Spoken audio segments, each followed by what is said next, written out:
Welcome to the Memo discussion for the June examination, provincial paper for Gauteng 2024. We are going to discuss two questions in this examination paper and identify the possible responses and try to explain how we are choosing those responses as the correct responses in that matter. Right, I'll begin with first question. Right, understand the June paper is a composite paper which comprises of climate and weather. There's question number 1 with 4 marks in geomorphology, with 4 marks, and settlement geography, 4 marks. And then lastly, there's geographical skills and techniques, which is a map with 30 marks, to make a total of 150 marks. Right. Let's go to our first question. Our first question, which is question number 1.1, is a question which is based on the valley climatic situation.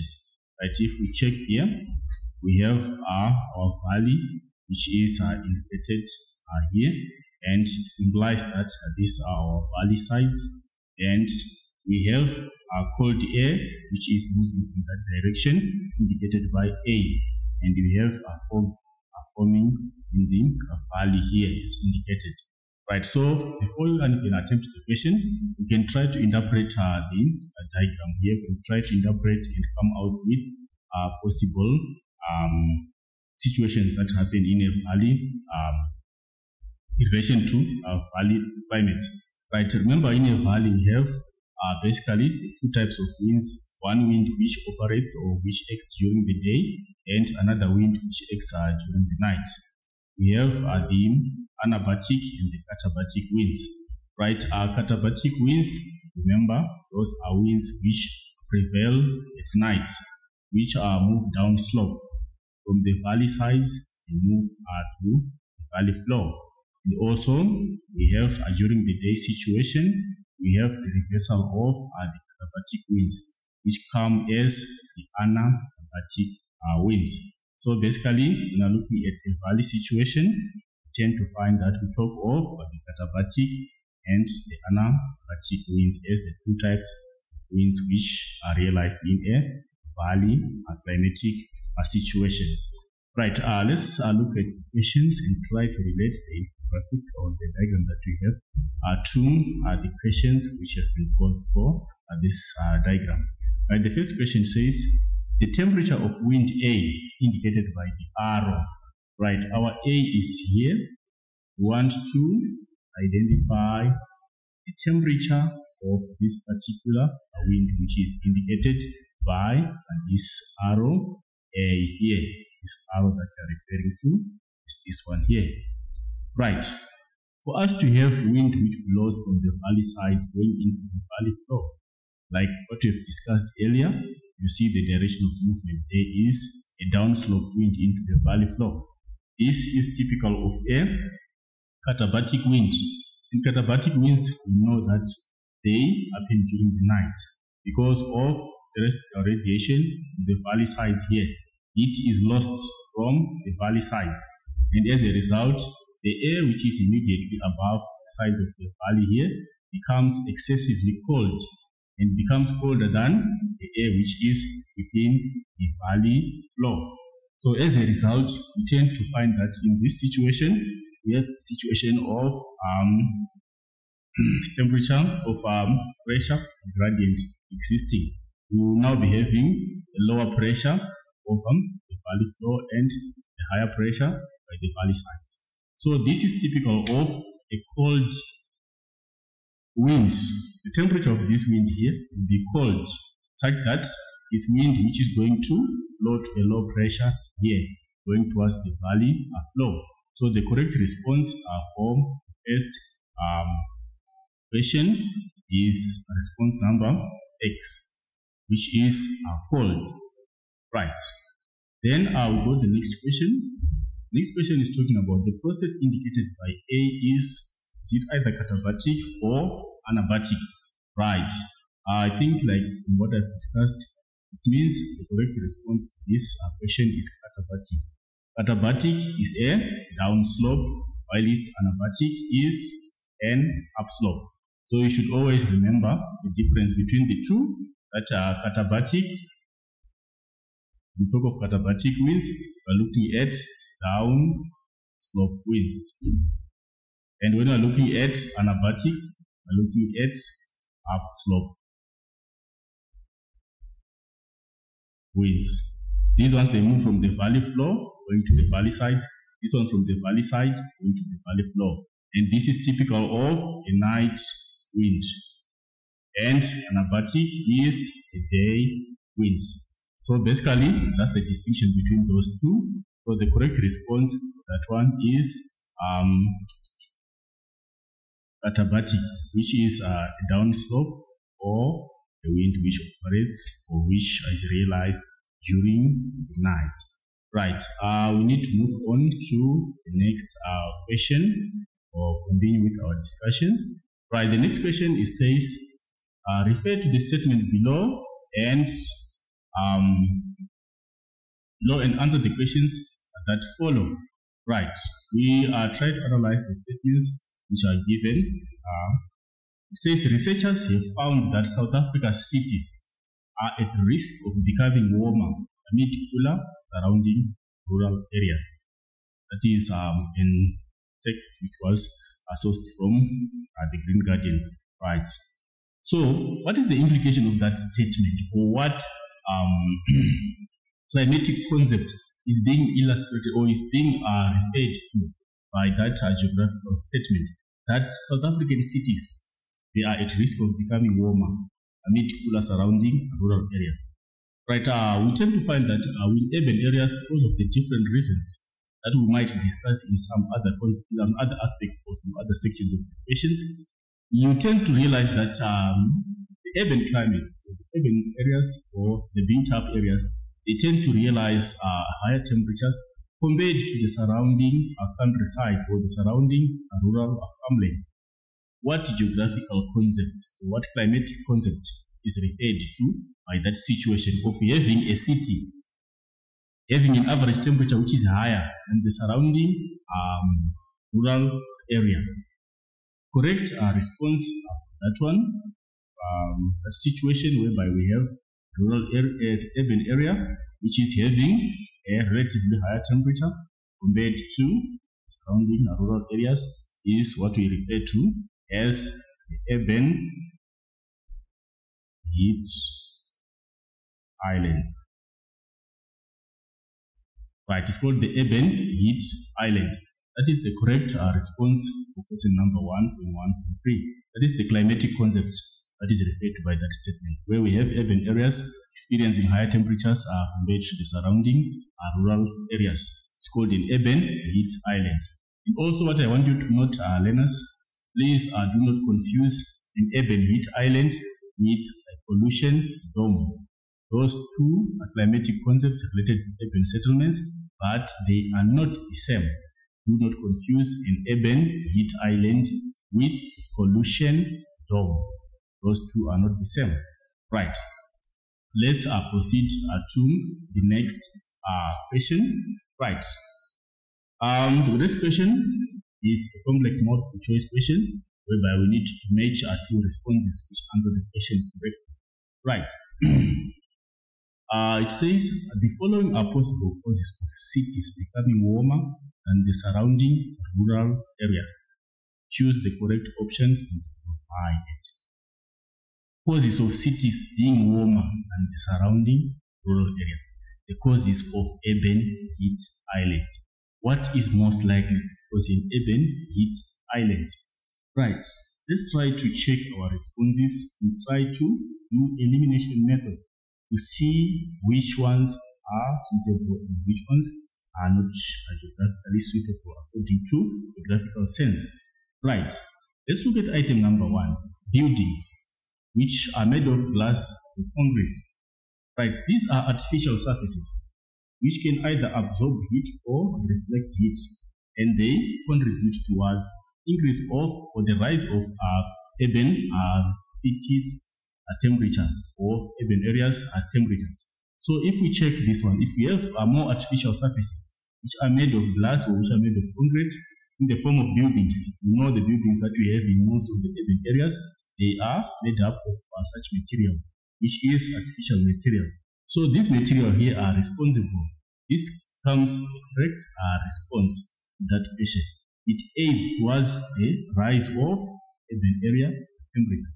Then let's also look at the next response, which is tarred roads. Are tarred roads relevant towards the increase in temperature?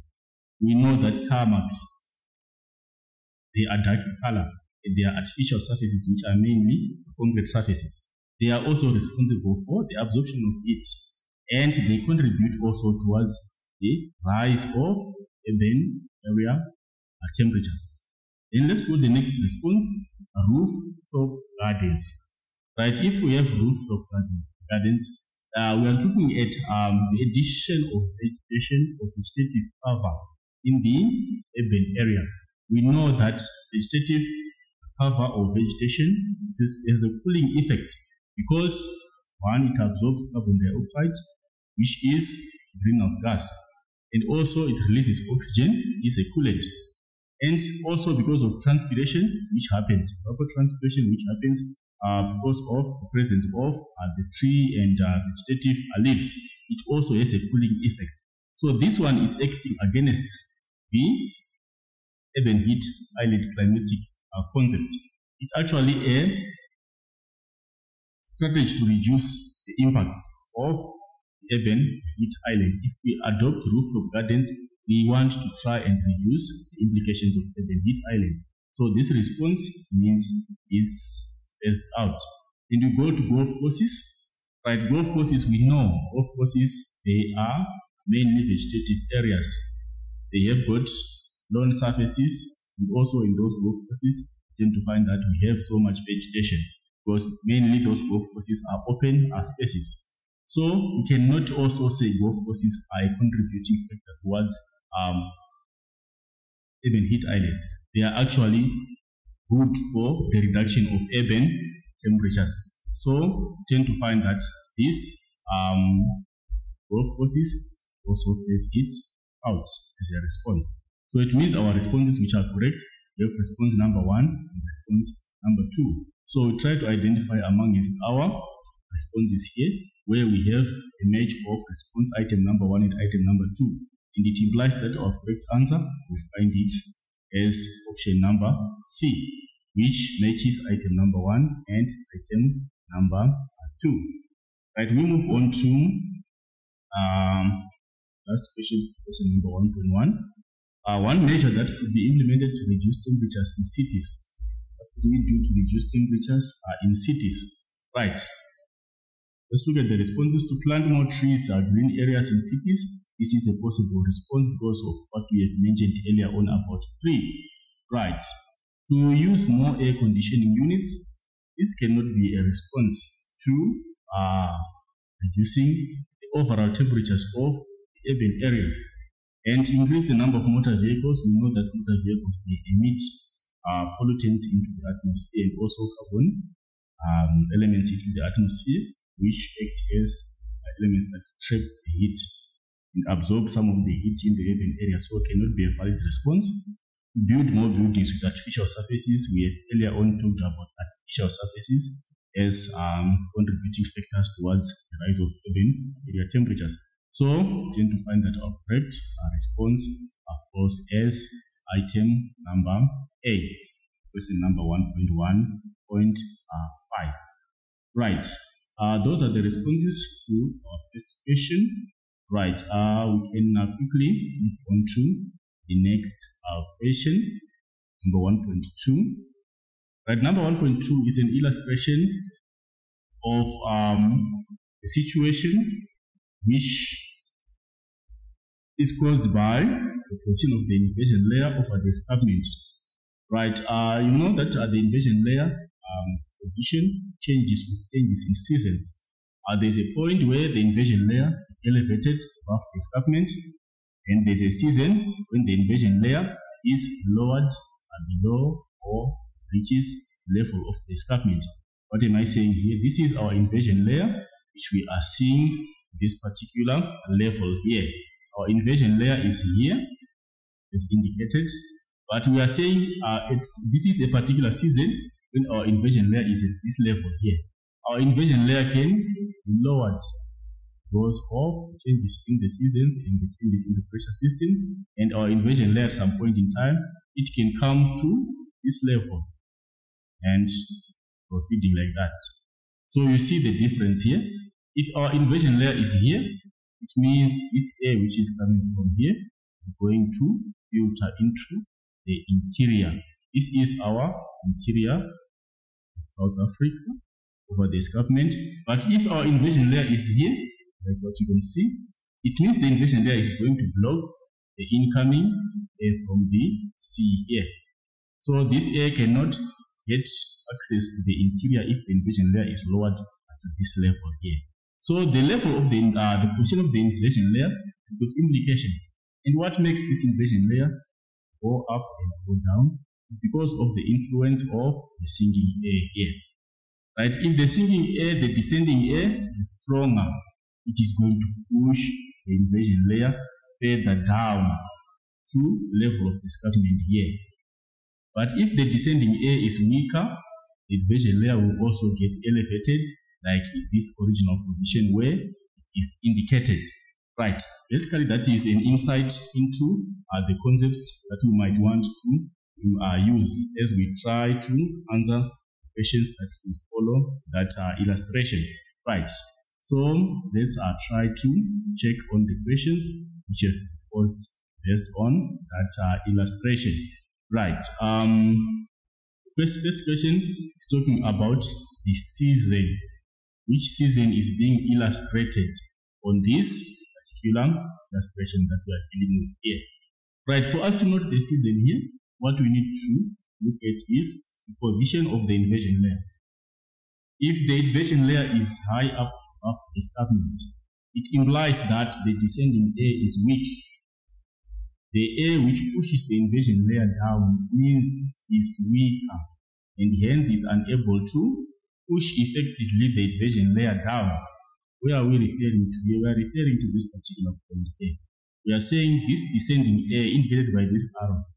The descending air is weaker and is unable to push the invasion layer to the level of the escarpment. So this happens during the summer season. These typical conditions of summer season. During winter, the invasion layer is lowered to the level of the escarpment because of the dominance of the Kalahari high pressure cell. Kalahari high pressure cell will effectively push down the invasion layer to the level of the escarpment. Right. Let's move to the next question, number 1.2.2. The air at A is it dry or moist air? Right. In this instance here, our air which is coming from A there, you see, is moist air. This is the air which is going to cause wet conditions over the interior during summer. If it is summer like this situation here, this warm and moist air is going to find its way into the interior, condenses, and apparently results in the formation of rainfall over the interior. So the reason why we have dry summers and dry winters is because of the invasion layer which will be lowered, and hence we cannot access the incoming warm and moist air from the ocean here, from the Indian Ocean particularly. Right. I will move on to the next question. It's question number 1.2.3. Right. Let me also try to briefly interpret the diagram before we attempt the questions. Right. If you look at this situation here, the situation which is illustrated on this particular diagram is a situation that we refer to as a situation of line thunderstorms. We are referring to what we call traveling disturbances. And these are typical traveling disturbances that occur during the summer season. So the typical, we have what we call line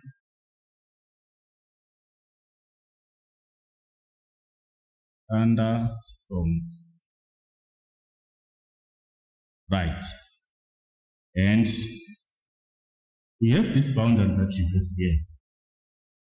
The boundary that you are seeing, the line that you are seeing, which is drawn from S to T here, that's a line that is drawn there. We call it moisture front. We are going to explain how moisture front forms. So this situation is a series of moisture front and line thunderstorms that are developed because of the traveling disturbances which happen during the summer season. Right, if we look at this high pressure cell level P, we can find, we tend to see that it's on the extreme southwest, and this one is on the south east of the interior of South Africa. This is our Southern African subcontinent, and basically this is South Africa only.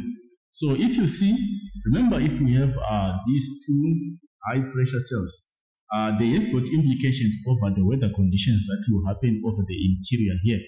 Right. Over this one here, this is the South Atlantic high pressure cell, and this is the South Indian high pressure cell. Right. This is over the Indian Ocean, the extreme east, and this is over the Atlantic Ocean at the west. So remember, the circulation that happens out of a high pressure cell, the anticyclonic circulation in the southern hemisphere. Air circulates in an anti-clockwise direction out of the high pressure cell, which implies that this high pressure cell is going to cause an anti-clockwise circulation, which is going to drive air over the interior in that direction, like as indicated by that anti-clockwise circulation. This is anti-clockwise circulation, which implies that the air which is being drawn from the South Atlantic high pressure is going to circulate anti-clockwise direction, going towards that interior there. And what we also need to note here, is we also have the circulation which will happen over the South Indian high pressure cell.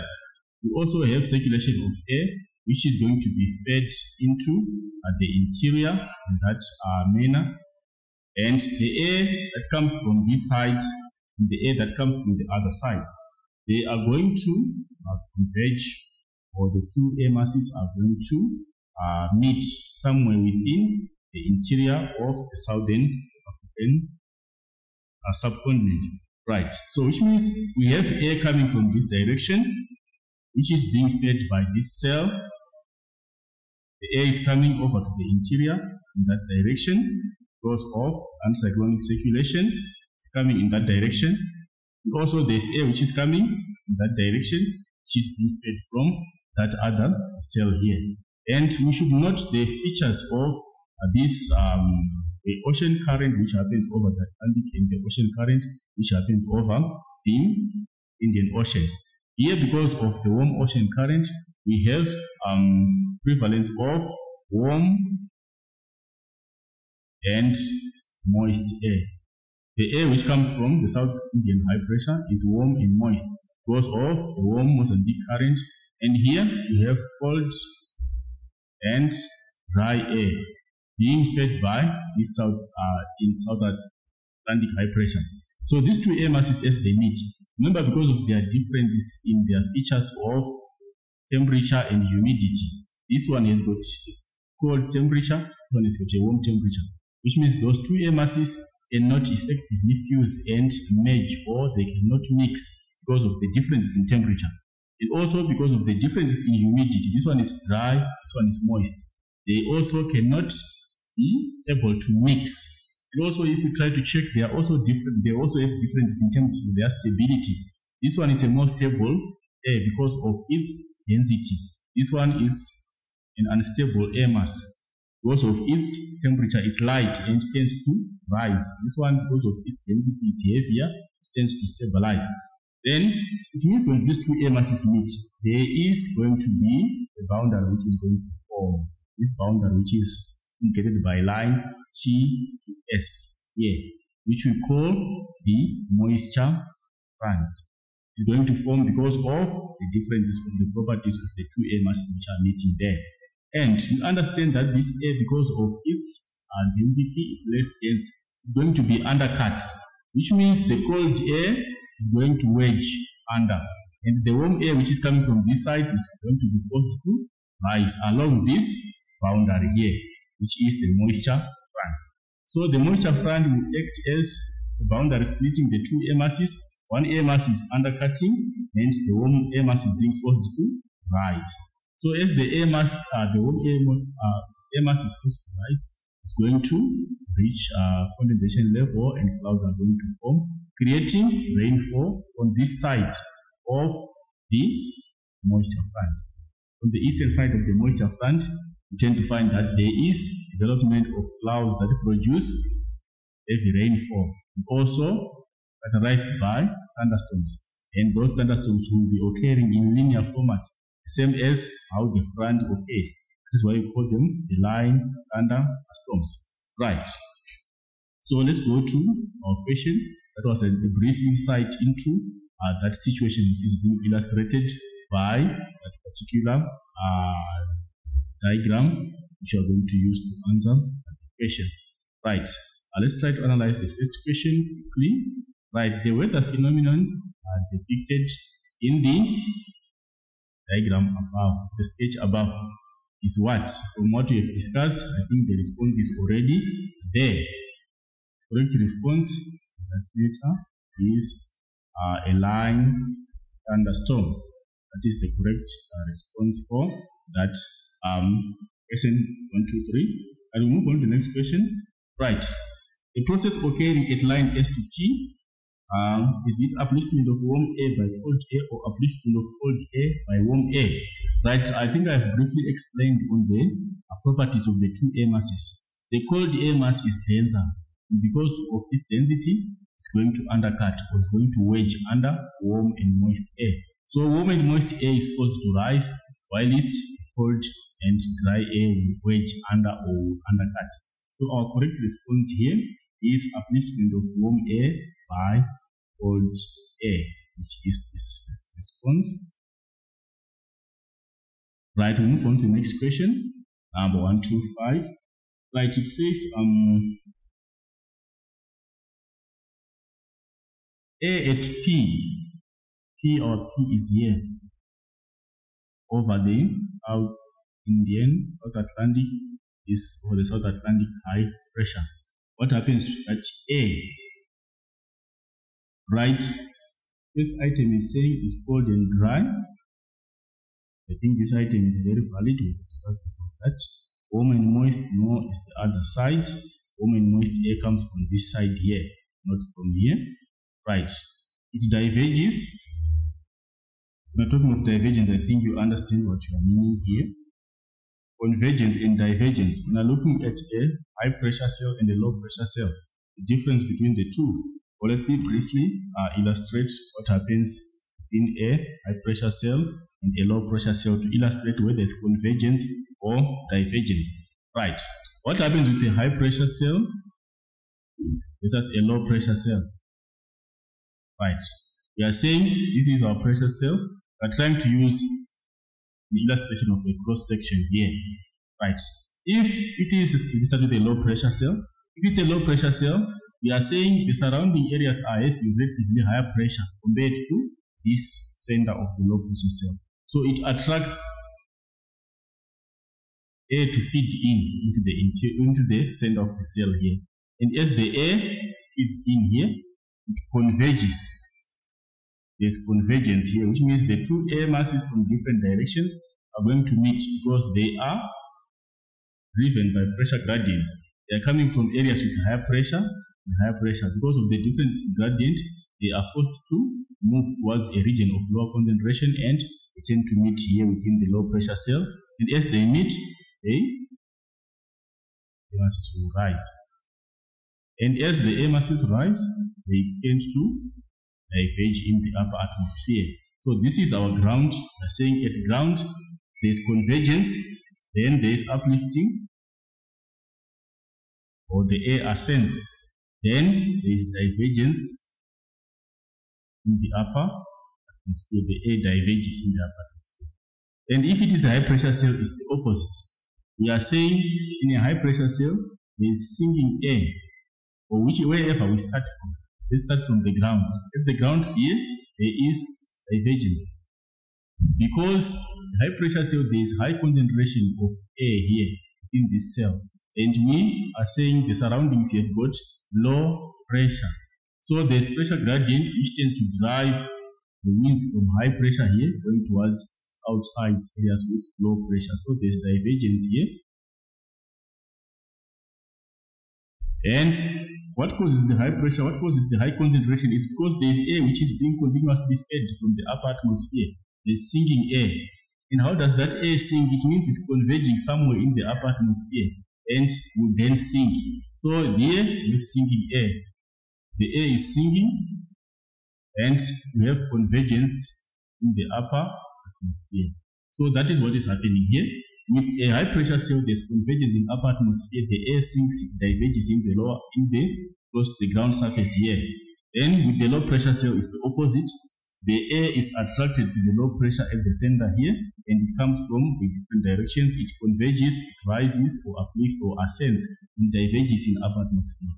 So the correct response here is diverges, and converges becomes wrong. So one day response which has got item number 1 and item number 3, which makes our correct response letter A, which is having item number 1 and item number 3. So the correct response for that question is item number is response A, given the two options that we have managed to match and give us correct response. Right, we need to move on with our questions.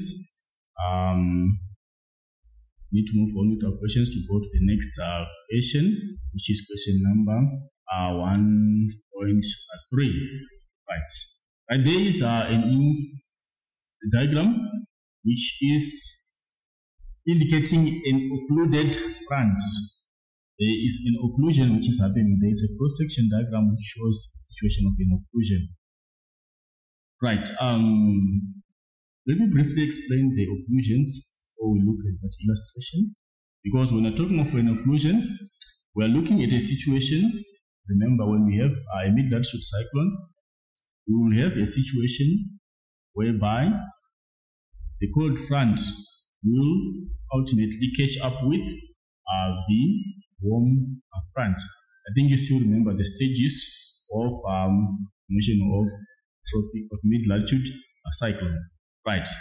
I will try to illustrate. For example, let's say our ground surface is here, then our cold front is coming from this direction, and our warm front is in this direction. If it is happening like this, we are seeing that this is a cold sector, and our cold front is advancing in that direction. And this now becomes a warm sector of our cross section of the mid-latitude cyclone. And again, this is our cold sector. So we are saying this system is moving in that direction. And the cold air is advancing in that direction. And because of the density of the cold air, which is going towards the direction of the warm air, it means this cold front moves faster. This boundary, which marks a demarcation between the zone of cold air and the warm air, it moves faster in that direction, compared to the movement of this boundary here, which is demarcating this warm air from this cold air. So it implies that the air which is here is being forced to rise because its space is being limited by the movement of this cold front, which is advancing faster. And this warm front is moving slower because of the density of the warm air. The warm air cannot effectively push this cold air in this direction, but it can be pushed effectively from this side of the cold front. So at the end, the warm air gradually loses its space close to the ground surface until we reach a situation whereby the cold front will ultimately reach the warm front.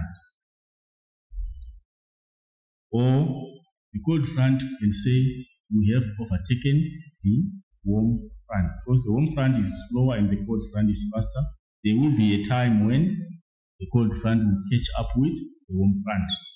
Right, so if we try to look at that situation there, we have two types of occlusions, which we might briefly discuss. Right, let me just show the difference between the two. Right, one of the two occlusions is like this. The one that we have on the illustration. Right, let me try to illustrate better so that you'll be able to note the difference. Right, one of the two occlusions happens like the one on the diagram, whereby we have this and we have this. Then our long surface is there. In the other one, we have this and we have this, and long surface is there. I think you can note the difference between these two. If we see here, this is the cold front from this side. This side we have the cold front, and this side we have the warm front. And also this side we have the cold front, and this side we have the warm front. So in this instance, you are seeing the difference. The difference is coming from this particular point of the occlusion here. The point of occlusion is starting from here, there. And the point of occlusion is also starting from here, there. So what is the difference between these two? The difference is, if you check here, the cold front is the one which is touching the ground surface here. The cold front is extending and is touching the ground surface. But here is the warm front which is extending and touching the ground surface. So the difference here between these two, we are saying this is a circulation system. This system circulates, and it will tend to find that the air from this side here, let's label this A, and the air B, and let's label this E.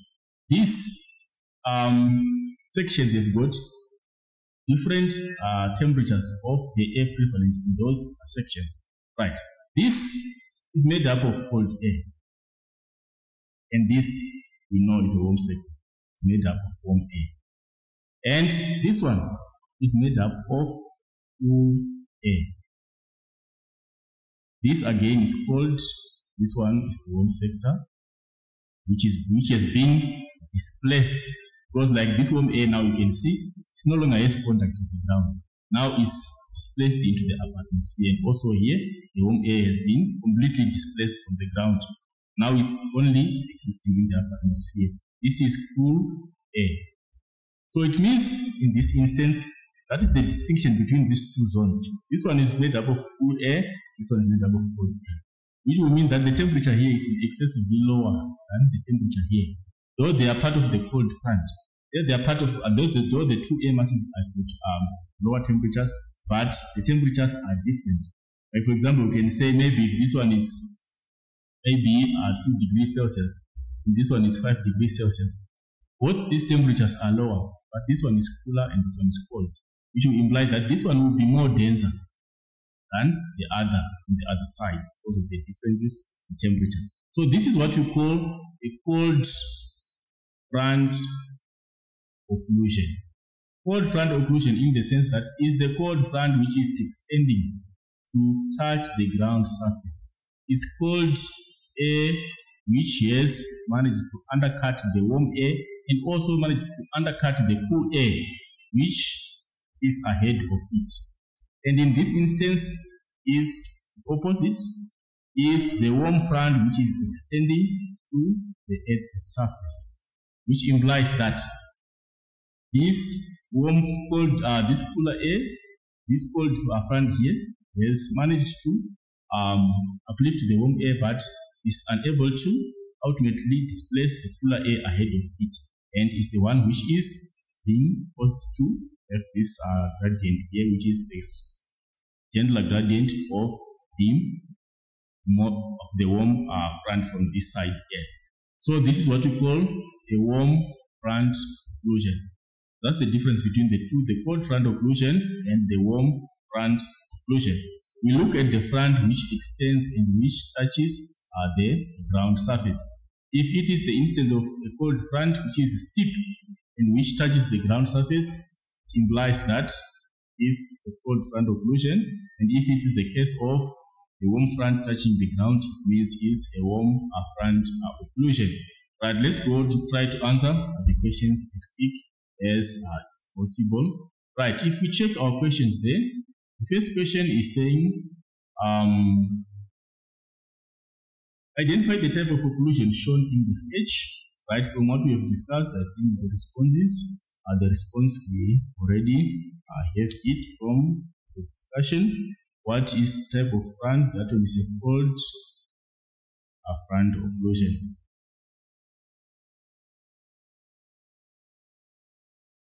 That's the type of occlusion that we find there. It's a cold front occlusion. Provide evidence from the sketch above to support your answer. Right. Like what I've indicated, you see that there is this cold front here. It's coming from this side. It's the one which is extending here, which is going to touch the ground surface. So that is one of our first reasons. You say cold air touching the surface,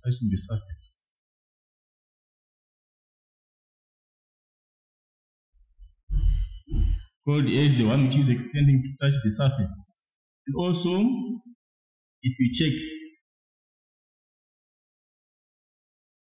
the undercutting which is happening there, this is the cold air from this side.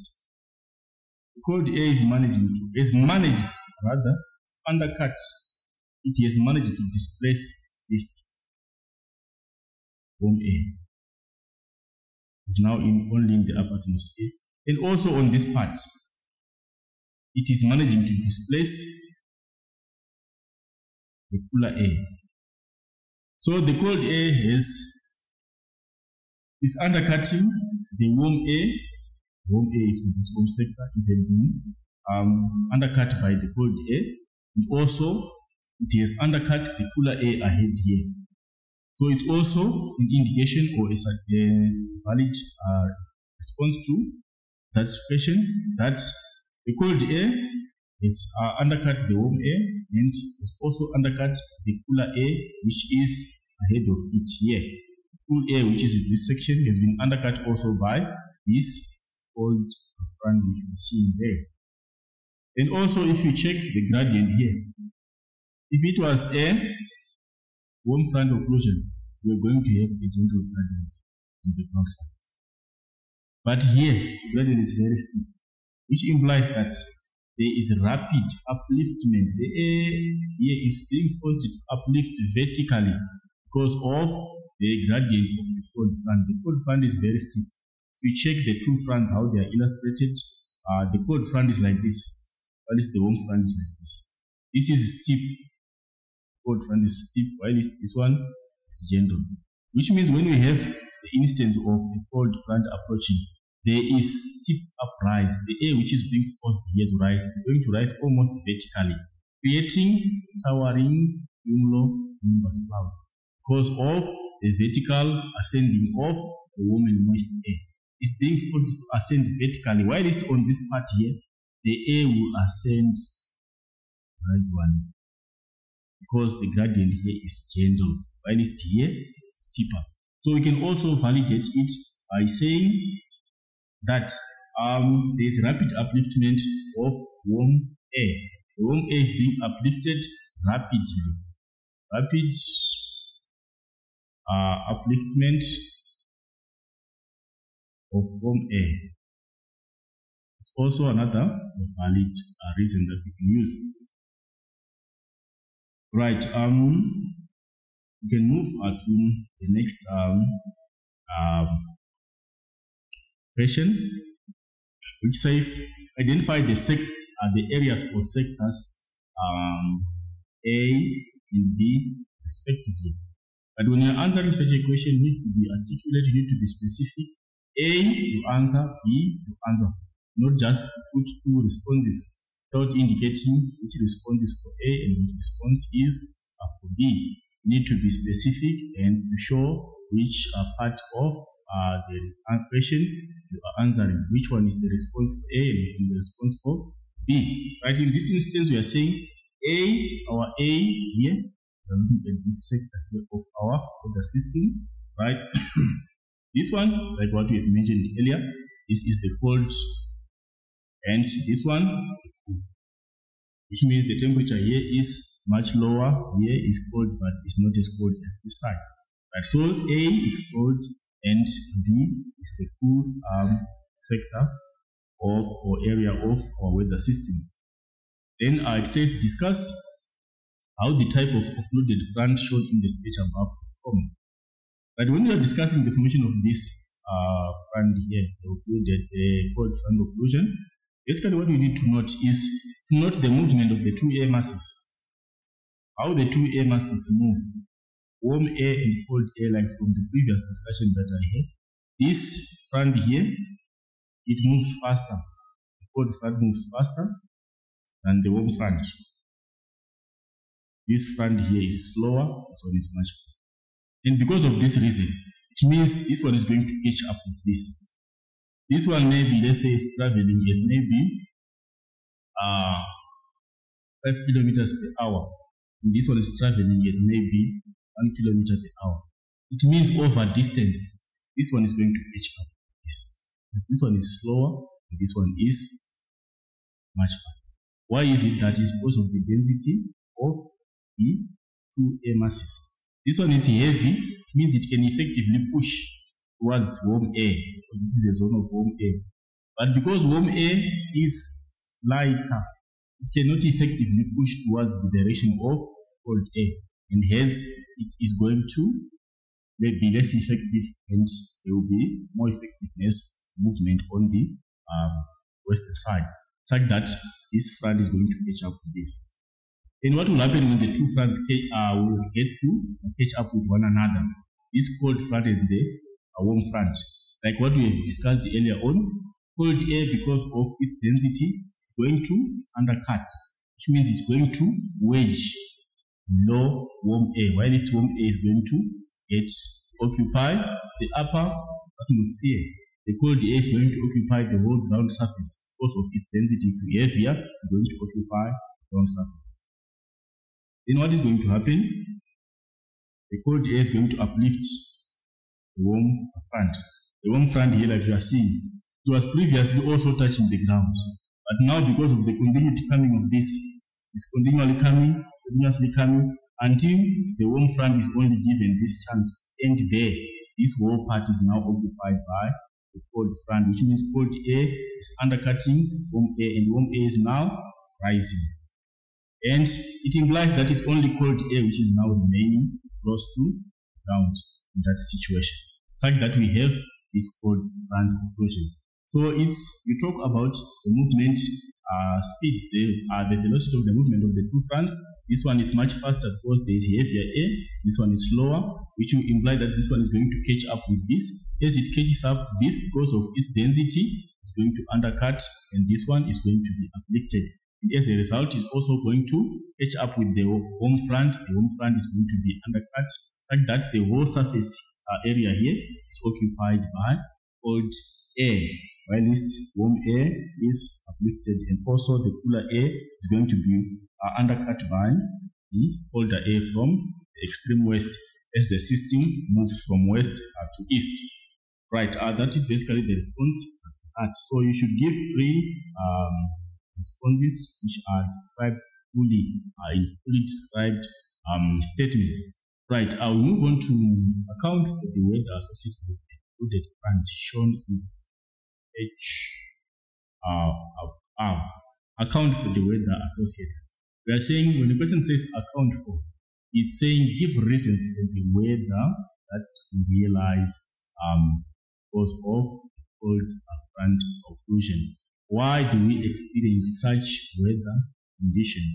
Right. So what you need to note there, you need to note the type of weather that we experience, the weather features or characteristics that we experience when we have a cold front occlusion, and you validate by giving us a reason as to why we experience such type of weather. Right. We can talk of this kind of weather here.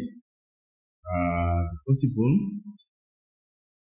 weather which is associated with cold front solution. We can talk of possibility of thunderstorms. It can bring with it thunderstorm. This is one weather associated with it. And we can also talk of towering cumulonimbus clouds. And also we can talk of cold, dry weather. Right. So thunderstorms, they are possible. Why do we have such formation of thunderstorms? Right. Thunderstorms here, what happens? Thunderstorms, remember, they are usually associated with the cumulonimbus clouds. Those clouds, as they form, they are the ones that trigger the formation of thunderstorms, the towering clouds. So why do we have such towering clouds? Why do we have such thunderstorms? Is because of the undercutting,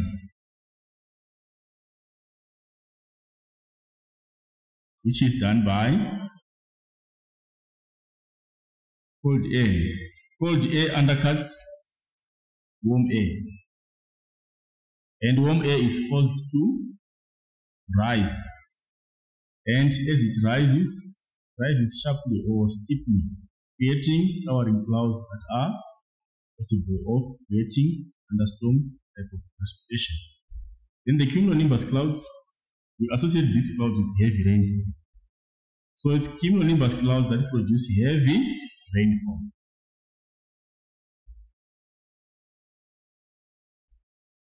And also basically it's because of the uplifting which happens. Because of the uplifting, we have very heavy clouds forming, and those clouds will produce heavy rainfall. Then the cold weather, cold and dry weather. The cold and dry weather, we find it behind the cold front. It's like the cold front is here, the warm front is there. The cumulonimbus clouds, they form here, just ahead of the cold front, because the air here is being forced to rise, and also air is forced to rise in that direction. So we have cumulonimbus clouds that produce very heavy rainfall here, also high chances of thunderstorms here ahead of cold front. But if you look at maybe area X here, this area X, there is no more precipitation happening because these clouds here have finished all the moisture, and there is no more moisture in the atmosphere, and we have clear skies over here. But because this area is dominated by cold air, we now have cold conditions. The cold front has passed. It only produces heavy rainfall as it is approaching, like on this sector here. But after this marked section here, the area which is very behind of the cold front, it will experience cold and dry weather. There won't be any precipitation here. The precipitation will be finished up, but we will only be experiencing very cold conditions. So basically those are the typical weather conditions that we tend to find as that system passes over a certain geographical space. Right, so you're supposed to give two responses. Either you explain the heavy rainfall with cumulonimbus clouds, or you explain the cold and dry weather conditions, or you can explain on the possibility of thunderstorms, which are associated with the vertical upliftment of air and the formation of cumulonimbus clouds. Right, we need to move on to the next question, which is question number 1.4. Right, 1.4, if you look here, is an illustration of the interior of Southern Africa, which we have here the dominance of the high pressure cell over the interior. Let's try to describe this weather system here. You see there is, and this is our coastal region, right? You can see this is the coast of the Southern African subcontinent, and we have an H over the interior here. This H here, it represents the Kalahari high pressure cell. It's a high pressure cell which is over the interior, and we know that if you have a high pressure cell over the interior, it's the Kalahari high pressure cell. And you are seeing this weather system here. Right, if you can also see that weather system, it tells you that This is a cold front and it's labeled mid-latitude cyclone. So it's also a weather system that we tend to find. And if you see this weather system is encroaching into the interior, it's just as close to the interior of the Southern African subcontinent. Then also check, we have this L here, which is a coastal low as indicated here. Coastal low pressure, we are saying this is a low pressure cell that exists along the coasts, or that tend to be found along the coastal region. And these low pressure cells, they have a tendency of moving from the western coast going to the eastern coast, and they will dissipate somewhere around Mozambique here. So basically that is the interpretation of this diagram before we attempt to answer the questions that follow that illustration. Right, we'll quickly go to the questions that follow to that illustration. Right, if we check, there is a text which says Durban hits 41 degrees aspect winds through the city. Right, temperatures soared in Durban today as back winds pushed the mercury up 43 degrees Celsius in some parts of the city. The South African Weather Services said certain parts of KwaZulu-Natal would experience extremely hot conditions, causing high levels of discomfort. The South African Weather Services said that although these temperatures were usually associated with heat waves, today's heat was as a result of back winds with high discomfort values ranging from 35 to 45 degrees Celsius expected. The rise in temperature during back winds can be astonishing. Right, what is a back wind? That's the first question. But when you're explaining a back wind, we need to explain it in full. You need to define it in full. Show how the back wind is realized. Right, the back wind basically is realized because of the presence of the high pressure cell over the interior and the presence of the low pressure cell along the coast. That creates a pressure gradient. Because there is high pressure over the interior, let me try to illustrate. Let me use this here. Why do we have definition of back winds and how do we have definition of back winds? Right, we are saying, if you still remember how the landscape is shaped, the topography of the interior along the coast, right, is shaped like something like this.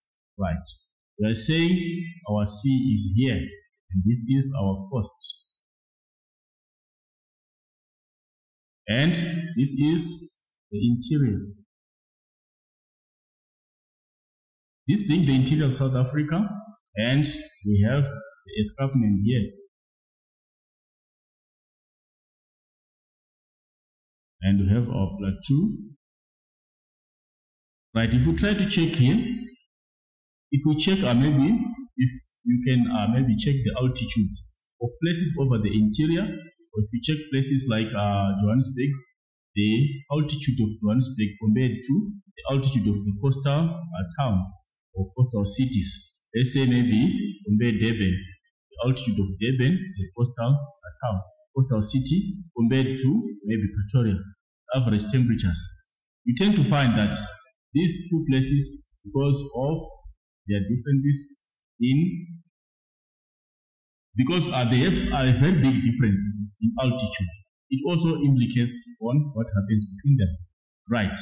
This is the interior of Southern Africa, and this is the coastal region, and we have an escarpment which is more than a kilometer going down until we reach the sea level here. So the implication is, for the back winds to form, we have descending air. The back winds are typical of winter winds. They happen during the winter season. During the winter season, remember, like what we mentioned earlier on, we have the dominance of the Kalahari high pressure cell. Kalahari high pressure cell is dominating during the winter season, and because of this dominance here, we have sinking air. The air is descending, and as the air descends, we have high pressure cell forming over the plateau here. The plateau will have high pressure conditions because of sinking air. And remember, we also talked of the coastal low. We tend to have along the coast the presence of the coastal low pressure cells. So it means now there will be pressure gradient between the two. There is low pressure along the coast and there is high pressure over the interior here. So the air is forced to go from high pressure because of pressure gradient. Of course, the air is going to be driven from the high pressure cell to the low pressure cell along the coast. But remember, this air here is going to be affected by a descent which is going through here. It's going through a much pronounced descent as it goes down the escarpment from the plateau until it reaches the coast. Like for example, let's say the air here is around maybe 15 degrees Celsius. As it goes down, the air heats up adiabatically.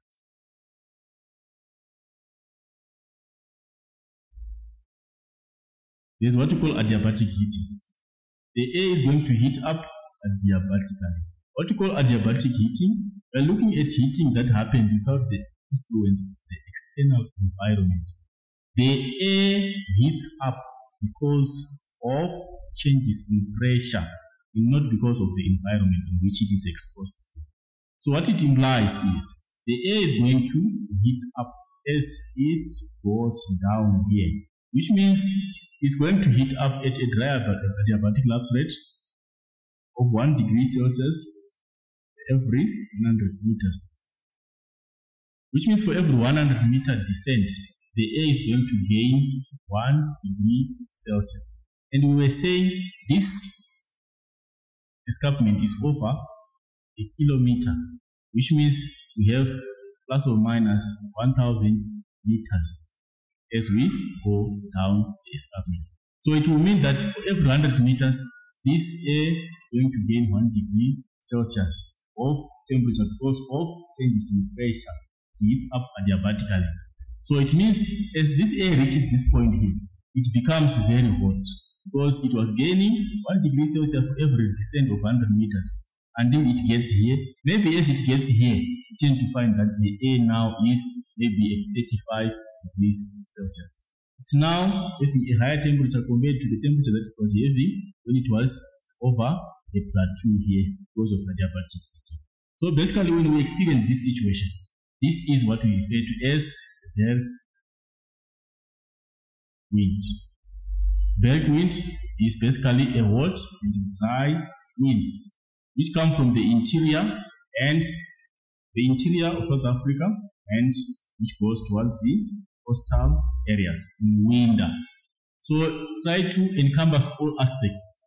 The aspect of the season, it happens during winter, and where does it come from and where does it go? The wind comes from the interior and is realized along the coastal regions. And what kind of a wind is it? It's hot and dry. Why does it become hot? It's because of adiabatic heating as the air descends the escarpment. And why does it become dry? It's because if it has any moisture, the moisture is going to evaporate as the air is heating up going downwards. The temperatures will get excessively high such that any moisture in that air parcel is going to evaporate. And as it reaches the coast here, it becomes hot and dry wind. So basically when we're defining the berg wind, try to define it in full.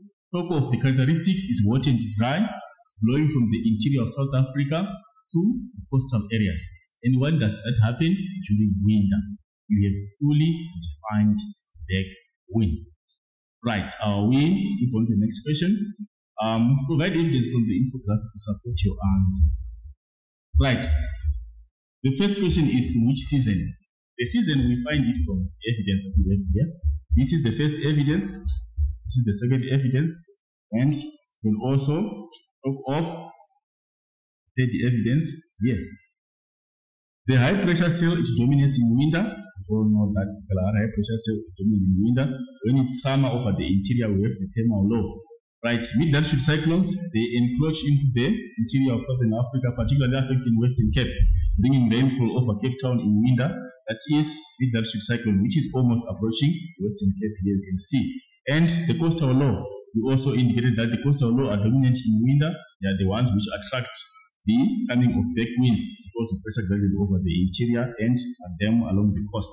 So it's winter, and the three forms of evidence is this mid-latitude cyclone which is approaching land and the high pressure cell which is dominating over the interior, which is the Kalahari, and we have presence of a coastal low which you can see here. Those are the three pieces of evidence which we can use to justify our season. Right, I'll move on to the next question. Why did the South African Weather Service issue a warning of winds? Why do we need to warn people? If you check the heading here, it says Durban hits 41 degrees as the winds through the city. These temperatures are excessively high. So, because of the implications of high temperatures, there's need to issue warning to people so that people are prepared for the coming of the weather system, for them to take preventive measures against such high temperatures. 41 degrees Celsius, this is too high a temperature, which causes extreme health complications to those who have health complications, and which will cause also some serious discomforts to people. Right. Why, according to this article, list one impact that they're going to have with people of Durban. Right. People of Durban, how are they going to be affected by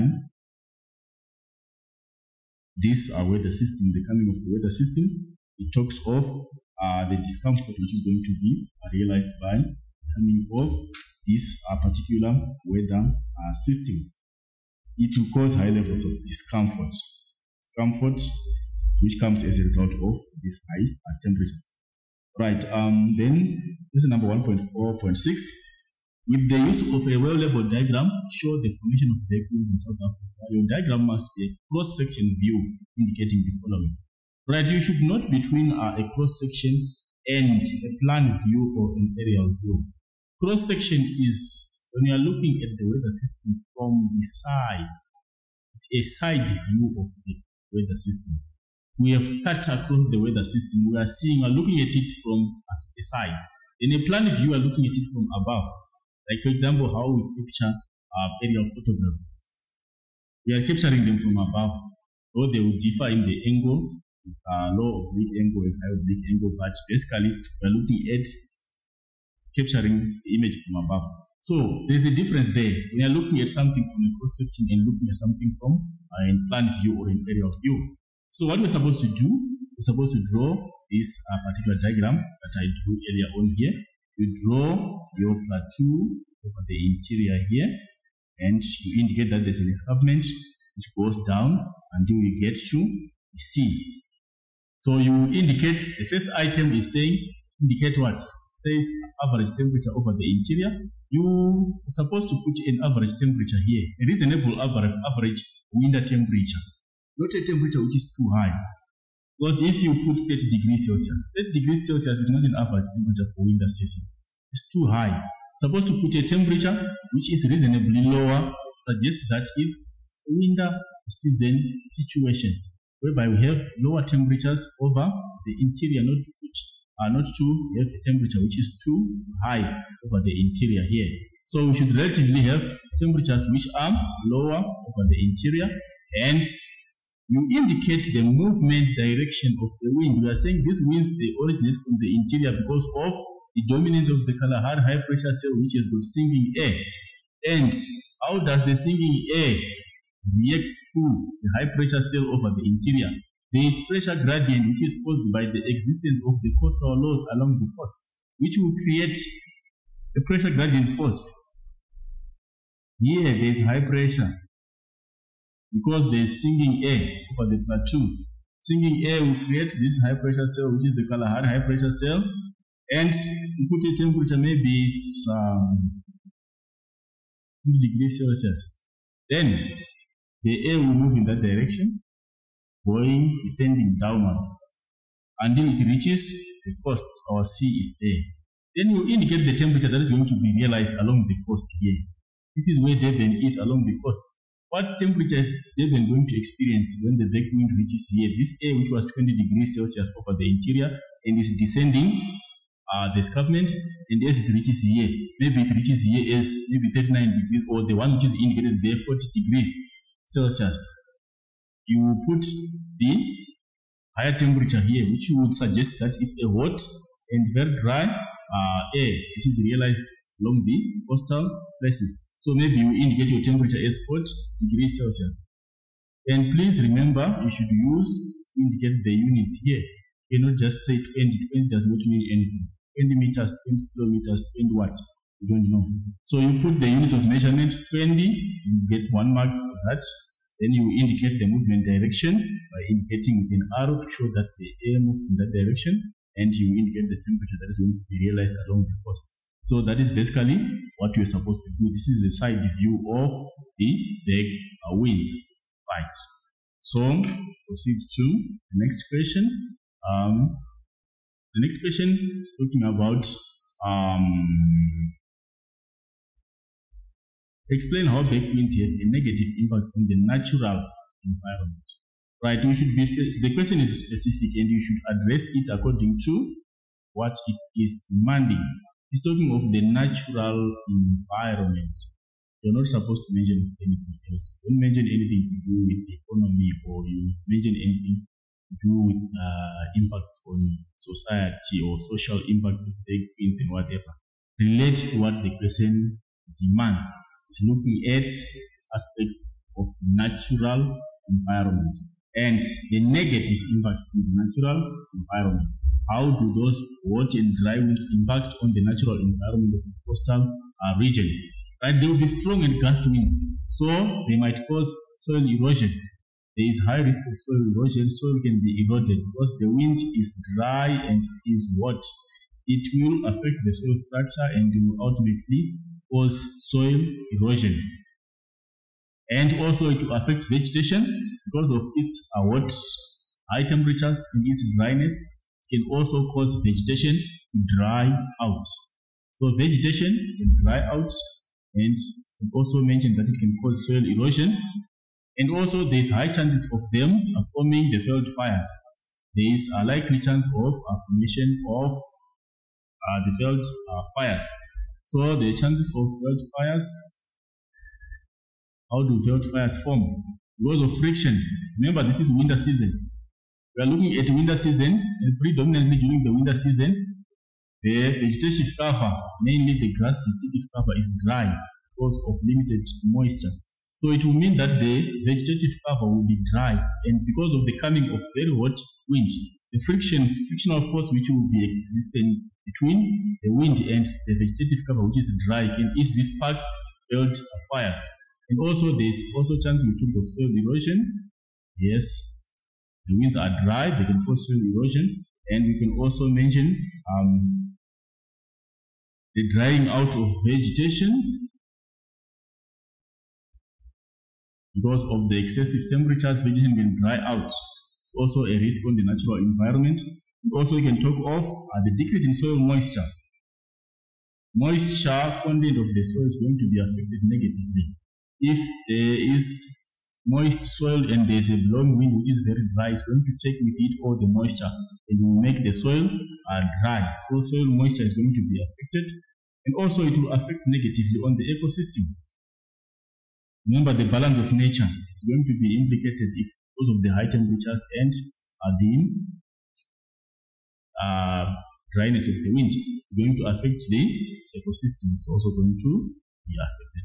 So if you check these responses are just relating to the natural environment, nature, and not to humans or not to any other aspect of geography. Supposed to relate the question to its demands. Right, that was basically the first question on climate and weather. We move on to the next question on geomorphology. Right, with geomorphology, we start with the illustration of those two diagrams which are indicated in our discussion, the sketch. Right, we have sketch A and sketch number and sketch B. Right, in those two sketches, right, you tend to find that there is comparison of drainage density. Right, before we look at the two sketches, let's try to simplify the concept of drainage density. Right, we cannot exhaust all the concept of drainage, or we cannot exhaust all the basic concepts of drainage. Let's look at the few aspects. Right, when we look at drainage density, we are looking at the accumulative total length of the streams in the basin. Like we are saying, if we were to add up the length of all these streams, we add them up to get one sum length of all these streams. Or we are looking at them as in numbers, total number of streams in a drainage basin. That is basically the density of a drainage. So what we tend to find that the drainage basin, what we tend to find that we have what to call a low drainage density area and a high drainage density area. Then, depending on the number of streams that we have in that particular stream, in that particular drainage basin. If you have fewer streams, it will mean that those fewer streams will lead us to having a lower drainage density. And where we have many streams, it means we are having a higher drainage density. And also, it will add up to the summation of the length. If we were to add the total length of the streams, if they are fewer, it means they are going to give us a relatively shorter length if we were to add them up to give us one length. And if we were to add the number of streams which are many, they are going to give us a long length of the streams. So it means that is a higher density. So if we check here, this density A, this drainage basin A, it means this basin A here is a basin with low density. The total number of streams here is very few. And if we were to add the total length, we get a smaller length. So it's a lower density, and this one is a higher density drainage basin. There are so many streams if you can check in this basin A. So basically that's the distinction between a lower density and a high density. And there are factors which contribute towards us realizing a higher drainage density and a lower drainage density. Basically, if you are looking at a lower drainage density, we are looking at factors which contribute towards or which influence the density of the drainage basin. Factors like surface runoff and the level of infiltration, the steepness of the area. We will also look at aspects like vegetative cover. You look at the porosity, the underlying rocks. The underlying rocks. These are factors which contribute towards the differences in the density of a given drainage basin. If there's more runoff in an area, it means that area is going to develop more streams and is going to have high drainage density. And if there's more infiltration in an area, it also implies that the area will promote infiltration and percolation, and there will be less streams that are going to develop. And it will mean that the area is going to have low drainage density. And if the area is very steep sloping landscapes, they don't allow for infiltration to happen, but rather they allow for more surface runoff, which means more streams are going to develop, and we are going to have high density in such areas.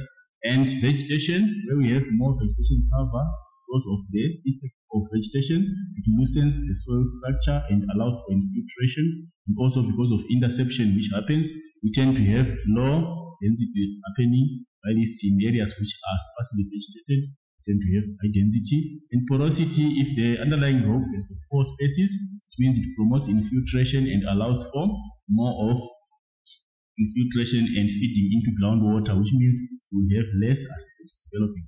Right, anyway, that besides a point, we want to go and attempt the questions which are posed for that particular question. Right, we look at question number 2.11. First question is talking about drainage density at A is dash and the drainage density at B. Check this two. A versus B.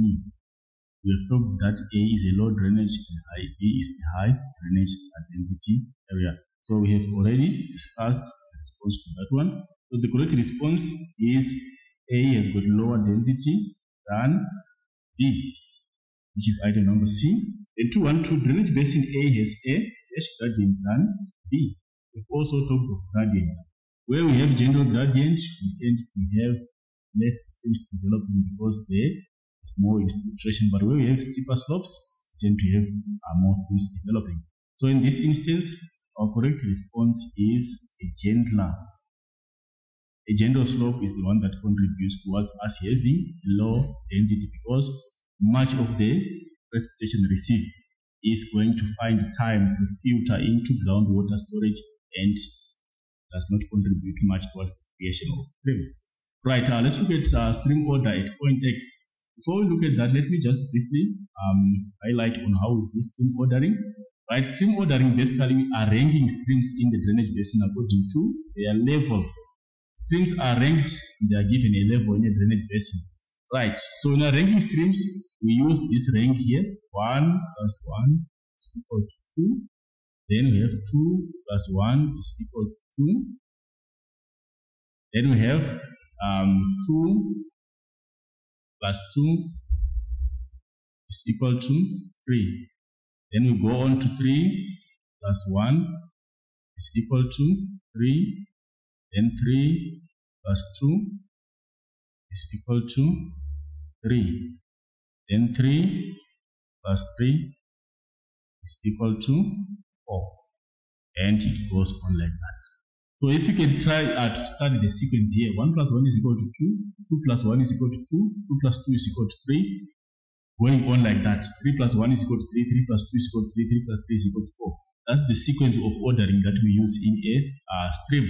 So what are we saying when we are saying 1 plus 1? Stream number 1 is an independent stream, a stream without a tributary. That is stream number 1. When we have a stream that is not joined by any other stream, stream order number 1, that's the lowest order of streams in a drainage basin. Those are independent streams. They don't depend on any other stream for discharge. They depend on themselves. They are just independent streams. They are just the smallest streams in a drainage basin. Stream number 1. And then when stream number 1 joins with number 1, they give us number 2. And when number 2 joins with number 1, it still remains number 2. When we add a high order to a smaller order, the result is the higher order until you get to the same level. That is when you can move to the next level. You can only move to second order or third order after you find 2 second order streams. And you can only move to fourth order stream after you have the meeting or the confluence of 2 third order streams. So I will try to label all the streams here so that we get to X and see the order at X. This is an independent stream without a tributary. It's stream number 1. And also this, as the tributary is number 1. This one is number 1. So the number 1 plus number 1 at this confluence is going to give us stream number 2 here. And stream number 2 is being joined by number 1 at this confluence. It maintains stream number 2. It does not change. This is number 1. It's number 1. Number 1 plus number 1, they give us number 2. And here is an independent stream. It's number 1, doesn't have a tributary. Number 2 plus number 1, it remains number 2. At this confluence here. From here, it's number 2. From here, it's number 2. Number 2 plus number 2 from this confluence gives us stream number 3. And stream number 3 is being joined by stream number 1. The order does not get affected at this confluence. Number 3. And this is number 1, independent. This is number 1, independent. Make number 2 after this confluence here.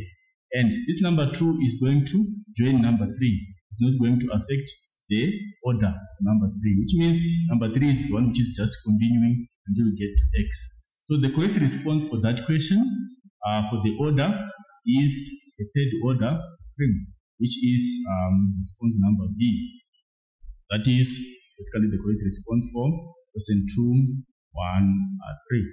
It's B, which is order number 3. Right, we move on to the next question. Right, the next question is on drainage density of drainage basin B. It's different from density of drainage basin A because of the following factors. I think we've discussed those factors: vegetation, porosity, and gradient, how they influence the drainage density. So we are comparing B versus A, and we are looking at it from the side of A. Drainage density A is different from B, yes, right. So the factors here is we are looking at the one which has got, the question is saying drainage density of basin B is different from basin A. B is the one with high density and A is the one with lower density. What makes B have higher density than A? So the correct response here, if we are to check on gradient, the gradient must be steeper for us to have high density. So we pick this steeper gradient, Then what about the vegetation? We say vegetation promotes more infiltration, which will give us less density. And less vegetation, it means there is more runoff and there is more streams that are going to develop, giving us a high density. So this one is wrong. Let's it out. Then we go to porosity. If rocks are highly porous, it means they have got high pore spaces which allow for infiltration. So it cannot be possible for us to have many streams in an area that has got high porosity. because much of the precipitation received is going to be added to groundwater storage and does not contribute towards the formation of streams on the ground surface. So we need low porosity. So this combination of items, steeper gradient, less vegetation, and low porosity counts as the correct response for question number 4.2.1.4. Right, we move on to the next question. Drainage basin A is situated on an area with dash and dash. Right, basin A, you are seeing that basin A is the one that is with low drainage density. What factors contribute towards low drainage density? High rainfall is out. If an area has got high rainfall, we are likely to have high drainage density. Most streams are going to develop in areas that have got high rainfall. General gradient is correct. When an area has got general gradient, it allows for more infiltration and apparently the creation of more formation. The less formation of streams on the ground surface, because much of the precipitation is added to groundwater storage through infiltration and percolation. Right, more vegetation. If there's more vegetation, it contributes towards less density, because the precipitation also is going to filter because of the loosening of soil by vegetation. Right, in saturated soil, if the soil is saturated, we are saying it is already filled with water, then it cannot accommodate more moisture into it. So if we check the combination of the factors that we can figure out from that, we tend to find that we have item number 2 and item number 3, which gives us the correct response to count as item number B for number 215. Right, quickly move on to the next question. We're looking at drainage patterns here. There are so many drainage patterns that we have and that we should be familiar with, and we should try to relate to the landscapes over which they form and the nature of the underlying rocks over which those different drainage patterns form. Right, we're not going to spend much time on that. Let's look at the situation here. Drainage pattern associated with rocks of similar type which are resistant to erosion. Rocks of similar type, they give us a dendritic drainage pattern. So our correct response is Y, that one. Where rocks are of uniform resistance to erosion, they give us dendritic pattern. And I think you understand how dendritic looks like. Dendritic is the one that resembles a tree and its branches. That is the type of drainage basin that we are referring to as dendritic. Then we move on to number 2.22. A pattern is this pattern associated with a landscape left behind from a glacier. Right, when we talk of glaciers, we're looking at those ice, those frozen landscapes. When the glacier melts, a large mass of ice, when it melts, it creates a drainage pattern with an undefined pattern. Like, for example, we have a glacier here. When the glacier melts, there can be development of streams in any direction and in any form. Like, we don't have a specific format over which these drainage patterns are going to form. This is typically what we call the deranged drainage pattern. Then we move on to number 223. Pattern associated with folded mountains. But when we have folded mountains, it means we are having maybe a fold on this side, then we have a valley, and a fold on the other side. If you have a situation, it means this becomes a fold mountain which continues, and it continues like that. The fold mountain and the valley will be within the range of these two folds. Which means if there is a stream to develop here, we have a longer stream that is going to develop along the valley. But this stream, because of the two extreme folds on either side of this stream, we tend to have shorter tributaries developing from either side of the valley, going to fit into the main stream, which is longer. So we end up having a longer stream along the valley, which is being fed by shorter tributaries, and those tributaries will be feeding the main river at right angles. This is what we call trellis pattern. So the correct response for 1, 2, 3 is a trellis, which is item Y. Move on to the next question. Right, the next question is talking about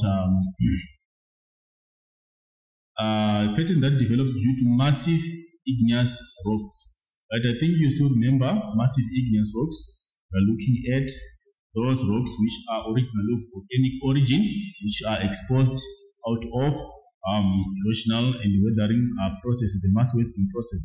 What kind of landform is likely to develop over massive igneous rocks?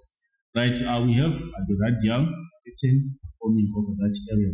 Right, the radial pattern, we have streams radiating from a central point, focal point, which is a highline area, like over a volcanic dome.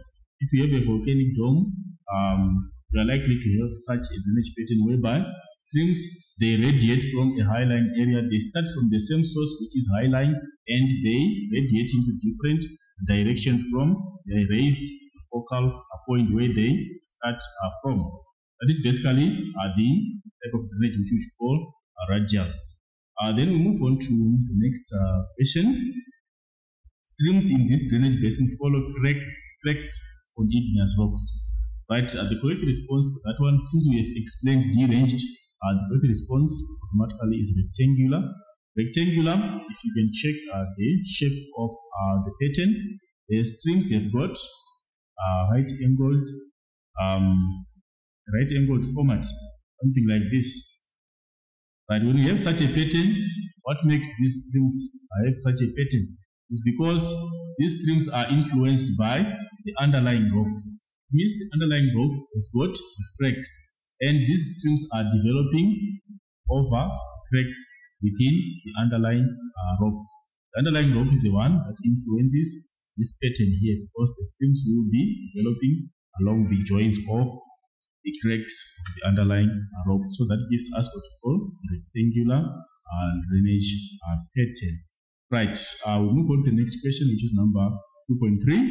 It's a question on stream iris.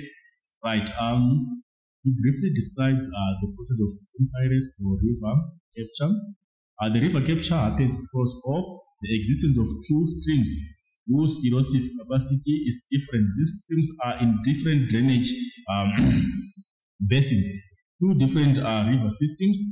One river system is more active for different reasons. Maybe it's flowing over flowing over weaker rocks, or maybe there is more rainfall in that particular area, or it's flowing over a steeper area, which means it's more active in terms of its erosive capacity, and it erodes headwardly, approaching the basin of another stream, and ultimately it manages to get into that basin, break into that basin, and capture the headward waters of the other stream in another basin like that. So we have the definition of river capture. You should ensure that when you are defining concepts, try to encompass geographical definitions which make sense, not just to define like a layman from the street. Try to apply geographical terminology that makes the definition more geographical, unlike just defining like someone from the street. Right, river capture, we look at a more energetic river which diverges or which captures the headward waters of a less energetic stream. We are comparing two streams. One is energetic, and the one which is energetic is going to capture or is going to divert the headward waters of a lesser energetic stream. That is a geographical definition for river capture. Right, we go on to identify features X, Y, and Z. River capture is indicated in the peak. Right, when there is stream virus, these are ones. This point X, you can see where X is. You should not confuse when you find the X.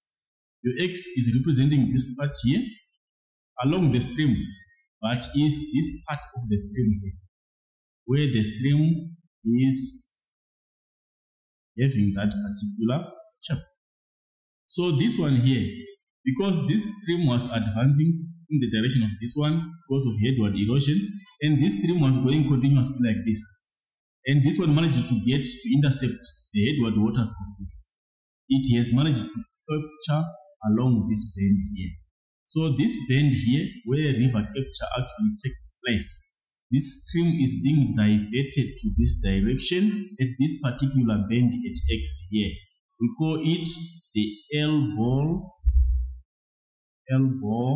of capture. Elbow as in the arm's elbow. If you check the shape here, it resembles an arm. It's a bend along that stream which has developed because of one stream intercepting the waters of another. So it's called the elbow of capture. Then the gap which exists between here, this stream was continuous but now is being diverted towards this stream. There is a remaining gap in between here. That gap is called the wind gap. There is no more flow here because this stream is now starting here going downwards. So this gap here is called the wind gap. Then this stream here, which has now lost its headward supply of water, is called a misfit stream. It has been misfitted from its original supply of water, or is a beheaded stream. It has been cut off from its original supply of headward waters from upstream. So it becomes a misfit stream. So this is how we label these parts. This is the elbow of capture, the wind gap, and the misfit stream. Right, then we move on to the next question, 233. Name a climatological factor and a geomorphological factor. You should be able to underline and understand what a climatological factor is and what a geomorphological factor is. That could enable or allow river P to undergo the process of rejuvenation. River P, you are seeing that river P to rejuvenate. Right. What can cause this river to rejuvenate? If it's a climatological factor or it's a geomorphological factor. Climate, we are looking at the climatic conditions or the outlay of the weather and climate of a particular area. We know we are referring to climatological elements. We are looking at aspects like temperature, rainfall, humidity, those weather elements, and the ultimate result in climatic condition. We are looking at geomorphology, we are looking at rock structure, we are looking at the topography of the area, we are looking. So you should be able to differentiate climatology from geomorphology, like what we are doing here. We are doing geomorphology. We have been doing a climate question previously. The aspects that we have been dealing with, they are not the same. So you should be able also to differentiate a river to go through a process of rejuvenation, a river to regain its erosive power. What would have happened to the climate of the area? What would have happened to the geomorphology or the geology of the area? What would have happened? Right. So here in climate, the possible climatic reason for river capture is increase in rainfall. If an area receives more rainfall, the rivers will have high discharge and will gain more erosive power. They will rejuvenate. They will regain their energy to cause erosion. If there was a balance between erosion and deposition in that river, it was attained a grade, then there's more rainfall. That river is going to re-energize and is going to get more energy to cause erosion and erode vertically. Right, so then geomorphology, we are looking at the landscape. What would have happened to the landscape? There are so many reasons. One reason could be a rise in the land. Rise in land, what we can call tectonic uplift. If there's an uplift, if there's folding which has taken place along the river channel, across the river channel, maybe there is some folding which has taken place. It means the steepness of the landscape is going to increase and the river is going to flow at a much faster rate, which will also revive its energy to cause more erosion. So it's a factor which is a geomorphological factor which can contribute. And also we can talk of processes like a drop in sea level. If sea level drops, the river is going to get more energy to erode until it attains a grade at that new sea level. So basically, we can talk of such processes, or we can talk of river capture that we have mentioned today. If a river has managed to capture another river, it gets more discharge and revives its energy to cause more erosion, which will also mean that it's going to revive its energy to erode vertically. So basically those are some of the reasons. So you should be articulate, indicate which one is climatic and indicate which one is geomorphological, not just to mention anyhow. you should be able to show that you understand the demands of the question by indicating that which one is climatological and which one is geomorphological. Right, number 2, 3, 4, provide evidence of river rejuvenation in Fig 2.3b. This one here, what is the evidence that we can see to show that there has been a river rejuvenation that has taken place? Right, if you check here, the evidence that you can talk about, right, if you check, we have a label here which talks about paired terraces. This is a terrace, and this one is paired to this one. These paired terraces, they indicate the different levels at which the river was previously flowing. It's a stepped arrangement by the river sides, which suggests that that river was originally at this level here. This is the old floodplain. The river was flowing somewhere there, but because of rejuvenation, he has managed to cut down. Now the river is there, and it means also this river initially was somewhere up here because there's a terrace again here. So these paired terraces, they are an indicator of the incidence of river rejuvenation, and they are labeled there. And also, what evidence do we find? We find valley in valleys. A valley within a valley, it shows that the river has rejuvenated. A valley, a new valley is growing in an old valley. It shows that there is a rejuvenation which has taken place. This is the old valley here. The old valley you are saying was like this, not that deep. Right, you are saying the old valley, not this deep here, but looking at a valley which is something like this, goes there to this terrace, goes up. This is the old valley.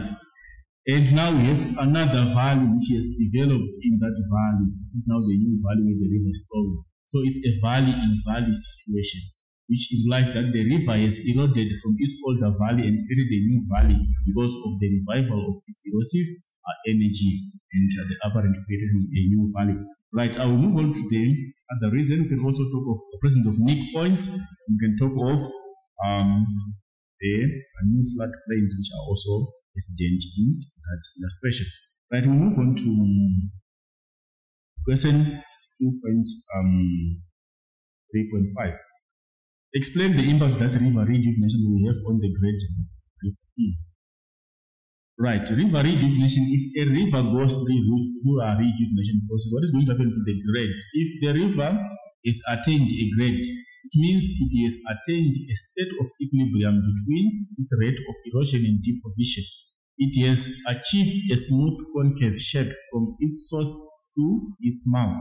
So if it goes through rejuvenation, that state is going to be destabilized. So it will change from being a graded river to become an ungraded river. In that instance, if the river is going through the process of rejuvenation, the state will change from graded to transform to an ungraded. I think you understand the difference between graded and ungraded. When there is ungraded, now there is no more balance between those two variables of erosion and deposition. So it will change from graded profile to an ungraded profile. And also, we tend to find that there is development of nick points. Some nick points will develop along the river channel. Right? And also, we tend to find that if a river has been rejuvenated, right, like what I've mentioned earlier, a state of equilibrium,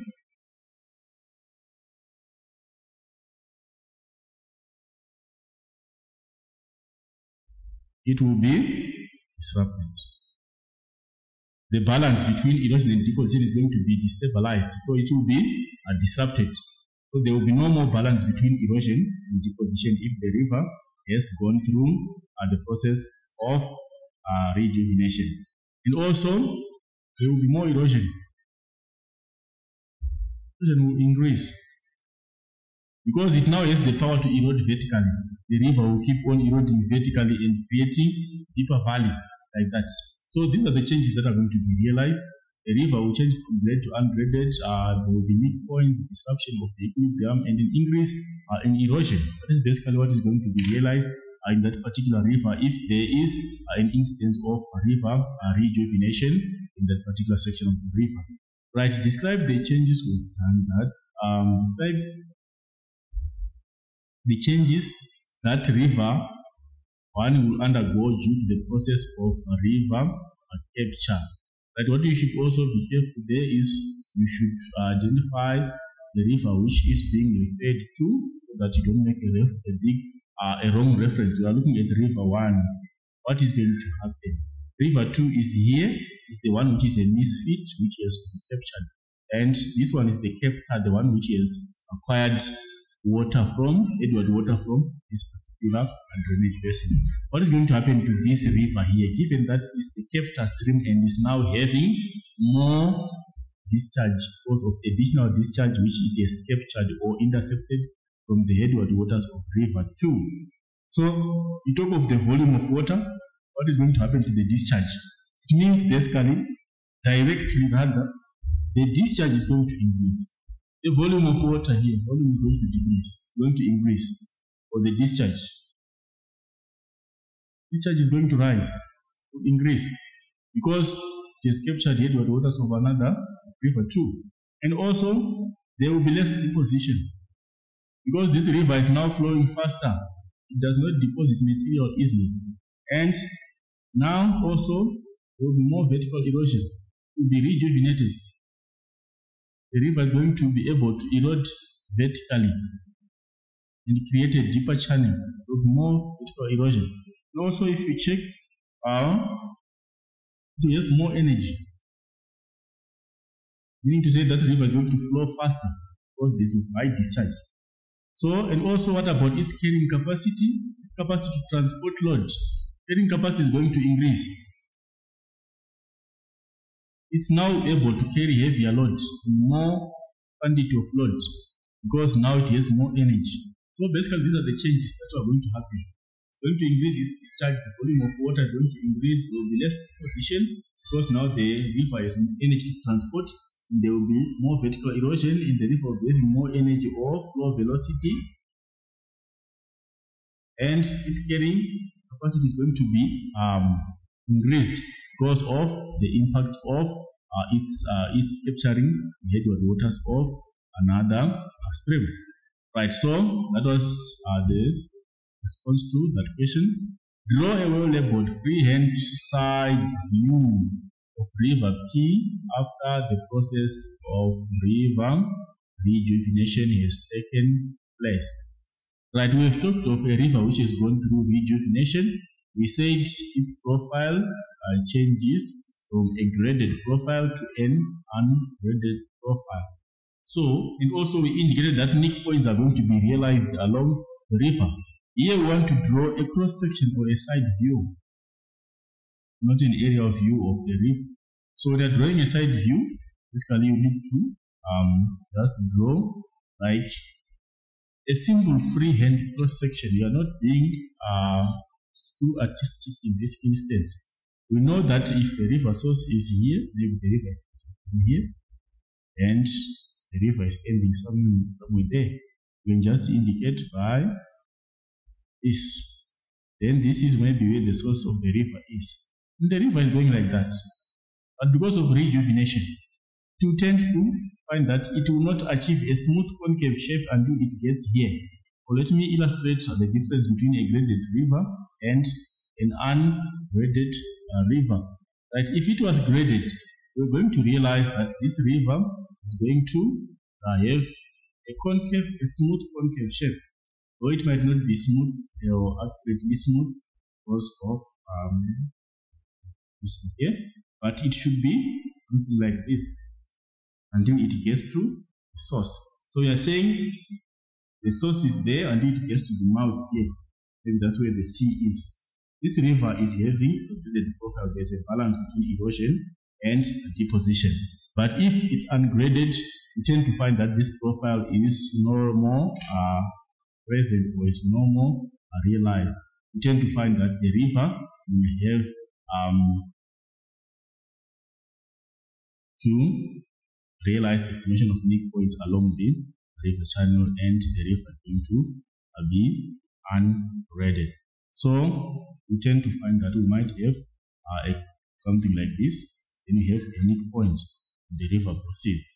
So this point here, which we are seeing, we tend to find that we have a unique point. A unique point, we are saying there's a sudden drop in gradient along the river channel, which has been created by process of river rejuvenation. Maybe it's a unique point waterfall which is retreating backwards. So this particular point here indicates that this river is no more graded. This part here is smooth, but this part is smooth also, but on its own. They are not joined, they are split by a sudden drop in gradient here, which means this river is eroding, and once for it to attain a grade, it needs to attain a smooth concave starting from this level here going upwards until it reaches its source. So the unique point, so the 3 marks that you're supposed to get, you're supposed to indicate for the shape here, the shape there, indicating a unique point. You get your 3 points for that particular cross section. Right. We move on to river management. It's an extract of a source on one river management pollution in the Taxi River. Right, won't go through the text, but we'll go through the questions. Right, what is define the concept of river management? When we are defining that concept, we should try to encompass also the major and the important aspects of river management. We can define it as process of sustaining or maintaining water sources and drainage basins to ensure availability of clean and safe water for our own consumption as humans in the aquatic life. That is basically river management. We are managing the water sources in a sustainable way, meaning to say we are managing them in a way that they should sustain this generation and the coming generations. They should not get overexploited. They should sustain, or they should live as long as is possible to provide us with clean water for humans and whichever human purpose, and also for aquatic life not to be affected. So basically we are looking at the management of water sources and drainage basins for a sustainable use for us as humans and aquatic life not to be affected by the activities within the water sources. Right. Then identify a cause of pollution from the extract. I think the causes, they are clear. They are indicated in the extract. There is one which is indicated here. Talk of illegal damming, right? And also the talk of this overwhelmed service provided insufficient infrastructure, right? And also if you find we talk of this one here, raw sewage, is also one of the causes. So the causes, we're just supposed to pick them from the extract given, right? Population expansion, so not the factor. So it's population expansion, illegal damming, overwhelmed service provider, insufficient infrastructure, and raw sewage. Those are the sources from which the pollution is coming from the Jaspi River. Right, we'll move on to the next question. Quote evidence from the extracts that shows that there is an attempt river management by people living near Jaspi. What have people done? Try and manage that river, even that it's at risk of poor management. We try to check from our source provided here, so that we can try to identify what has been tried by the people around that area in an effort to try and conserve their water source. They've set a pollution trap. One measure that they've implemented, they've tried to put a pollution trap so that they trap some of the pollutants which are into that river. Maybe they are using net material or fence material to try and capture some of the polluting material, like plastic material, like bottle material, which will be floating and flowing along the river channel. It's one way. And also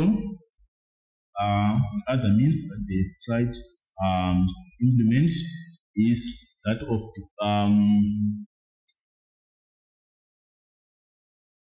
come here on World Water Day.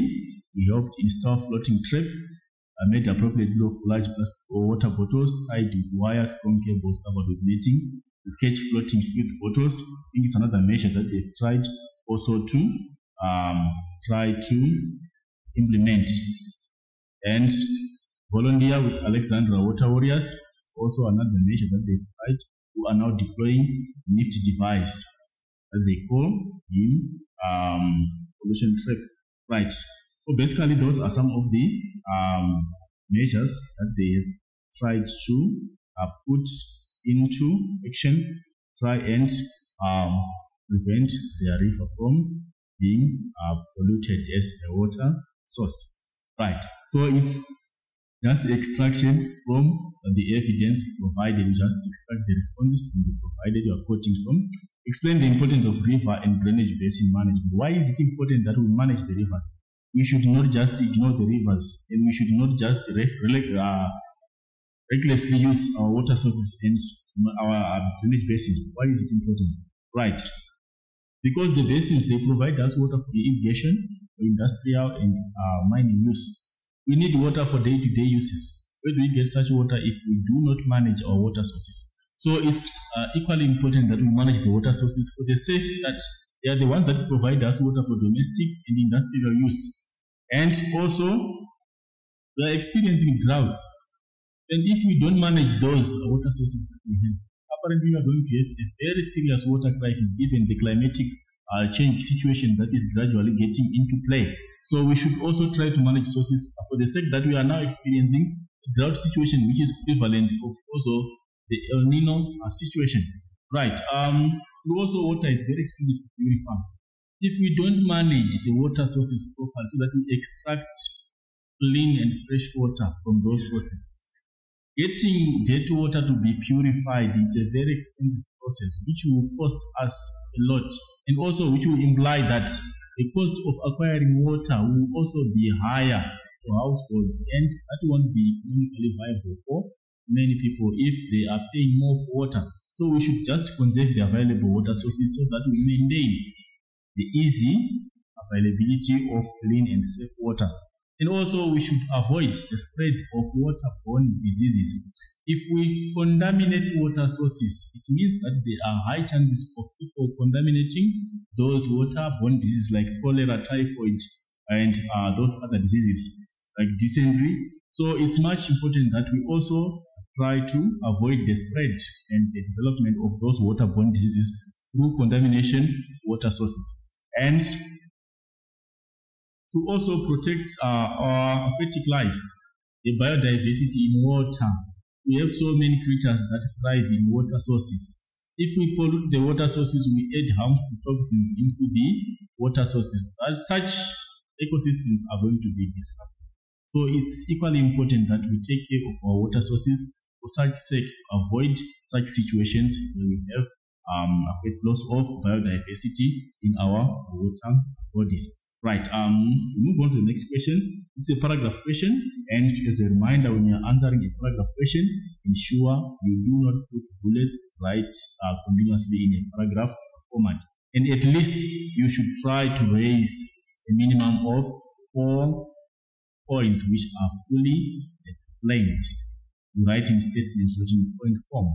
A point which is a factor and which should be qualified.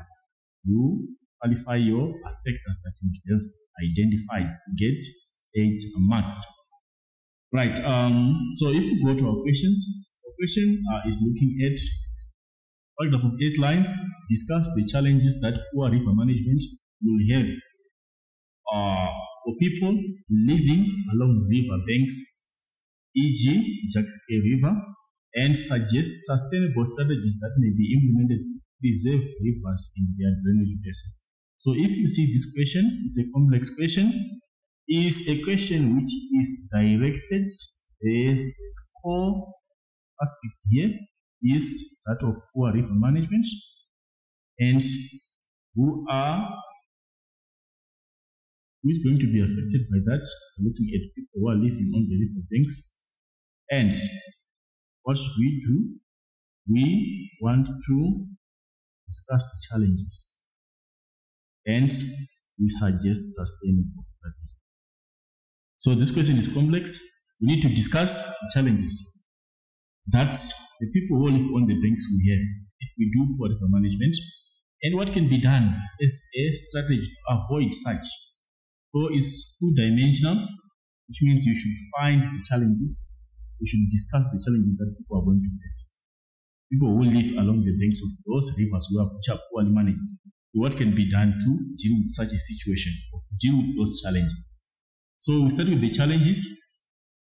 We can talk of challenges in the form of maybe like what we have mentioned previously, waterborne diseases. We can mention cholera as one example. People living along the banks might suffer from this disease like waterborne diseases if they tend to consume contaminated water from their water source nearby. And also, if we try to, if we pollute the water source, it becomes expensive to purify the water. These people,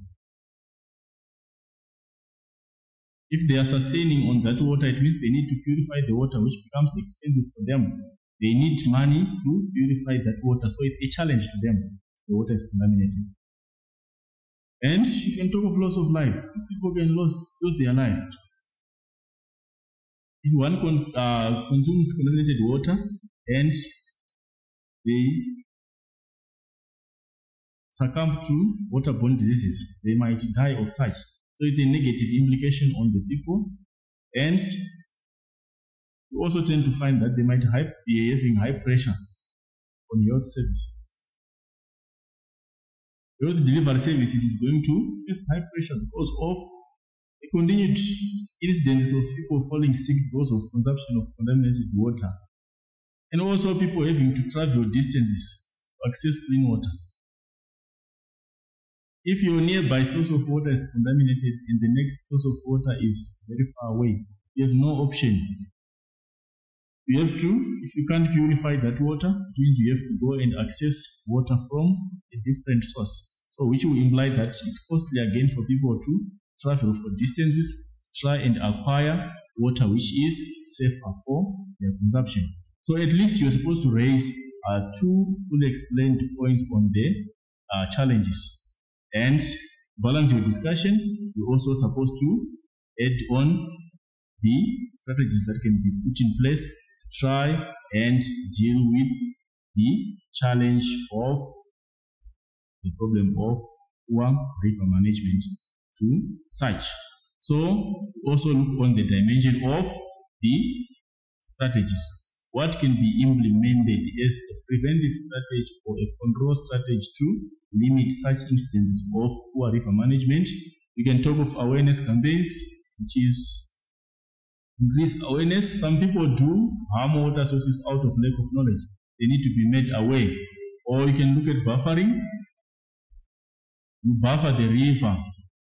By buffering, I say you can fence it to limit access. If we fence the river, it means people won't have access to dump illegally into the river or throw any of the toxins into the river or whatever. So we can buffer the river. We also use heavy fines. Implement legislation that if there are companies which are polluting the river source or which are doing illegal dumping, they should be heavily fined. It can be a strategy of avoiding such. And also avoiding settling close to the river. The more we settle close to the river, the more we pollute the river sources. So avoid settling close to the river. Close to the river. It's also another measure. If you avoid settling close to the river, to mean that we have limited chances of polluting the river. Then we also need regular refuse removal.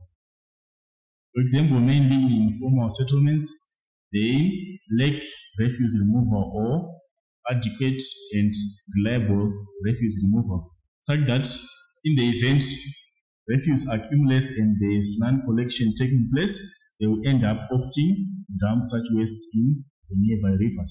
So if there is effective and efficient refuse removal, to also mean that such events will be minimized and the result positive effect of conservation of our water sources. I think that was how we're supposed to attack that question and answer it effectively. Then we'll move on to the third section, which is the settlement section. Right, we are looking at this settlement here, which is a crossroad settlement. Right, a social advantage of settlement B is a social advantage to the society. People living there, how is it an advantage to them? Right, if we check then, the responses that we have, there's more interaction with people. Right, at B here you see it's a cluster.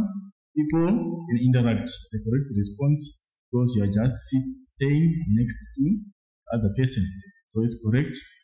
Then you can also say, item number 2 is saying there is competition for resources. This is not a social advantage. Competition is not a social advantage. Protection is easier. Yes, it's an advantage. You can protect each other given that you are in the same vicinity. Whatever happens to your neighbor, you can actually witness it and take preventive measures or protective measures against any harm to the neighbor. And there is not enough space for everyone. This is an advantage. So the item number 1 and item number 3 are the responses, which means item number 1 and 3, they are found on option number B. Number D. The economic advantage of settlement C is that, right, settlement C, you see settlement C here, this is a dispersed settlement. Right. What is the advantage of such? Farming can be done on a commercial scale. That is true. You can do farming on a commercial scale because its unit is on its own. Hence there is more land to practice large-scale farming. Then it is very isolated. It's not an advantage being in isolation. You cannot say it's an advantage when someone is in isolation. Farms can be mechanized to increase production. Yes, this is an advantage.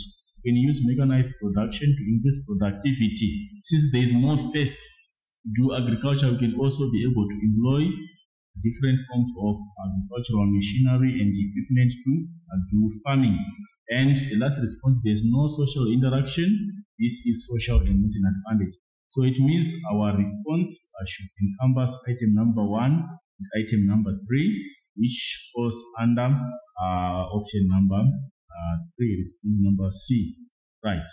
We move on to the next question. A settlement A is shaped by settlement A is dash shaped and influenced by dash. Settlement A, if you check here, settlement A, you can see is in a line form. And what is influencing it? It's along this road. You see on the key here it says road. The road is in between and the dwelling units are in linear form. So the correct response is response number A with a linear and road. Alright, then we move on to the next question. The physical factor influencing the site of a settlement. Physical factor influencing the site of a settlement. Relief is a physical factor. It can influence the site of a settlement. Where we establish our settlement, we can establish it based on the relief of the area. Whether the area is steep sloping or is gently sloping can be a key factor towards the establishment of a settlement. Then we go on to transport routes. This is not a physical factor. Transport, we cancel it out because it's not a physical factor.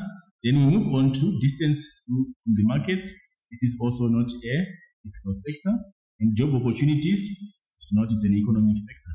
So the correct response here is item number A, which is relief. So relief is the factor which contributes towards being physical factors influencing the location of settlement. And we move on to question number 315. Rural settlements are predominantly associated with. Right, if we check rural settlements, the main activities that take place in rural settlement, they are mainly primary activities. Like for example, we talk of farming, we talk of mining, we talk of forestry, we talk of fisheries. Those are the main activities that happen in rural settlements. And remember also we indicated that rural settlements are mainly unifunctional. They serve one main purpose, and the purpose is predominantly primary, which implies that we have those basic activities taking place, which are primary activities. So from the question 315, correct response, of course, from letter A, which is primary activities. Right. Then we go on to matching column question. Right. The question is on low order goods and low order goods and high order goods, and low order senders and low order high order senders. Right. When we are looking at a low order good or a low order service, we are looking at a good or a service that we need or that we use on a regular basis or on an almost day-to-day basis. For example, perishables like bread, like vegetables, like those are convenience goods or low order goods, or services that we require on almost a daily basis. Those are low order.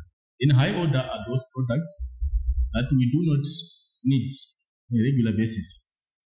We need them maybe after some prolonged period of time.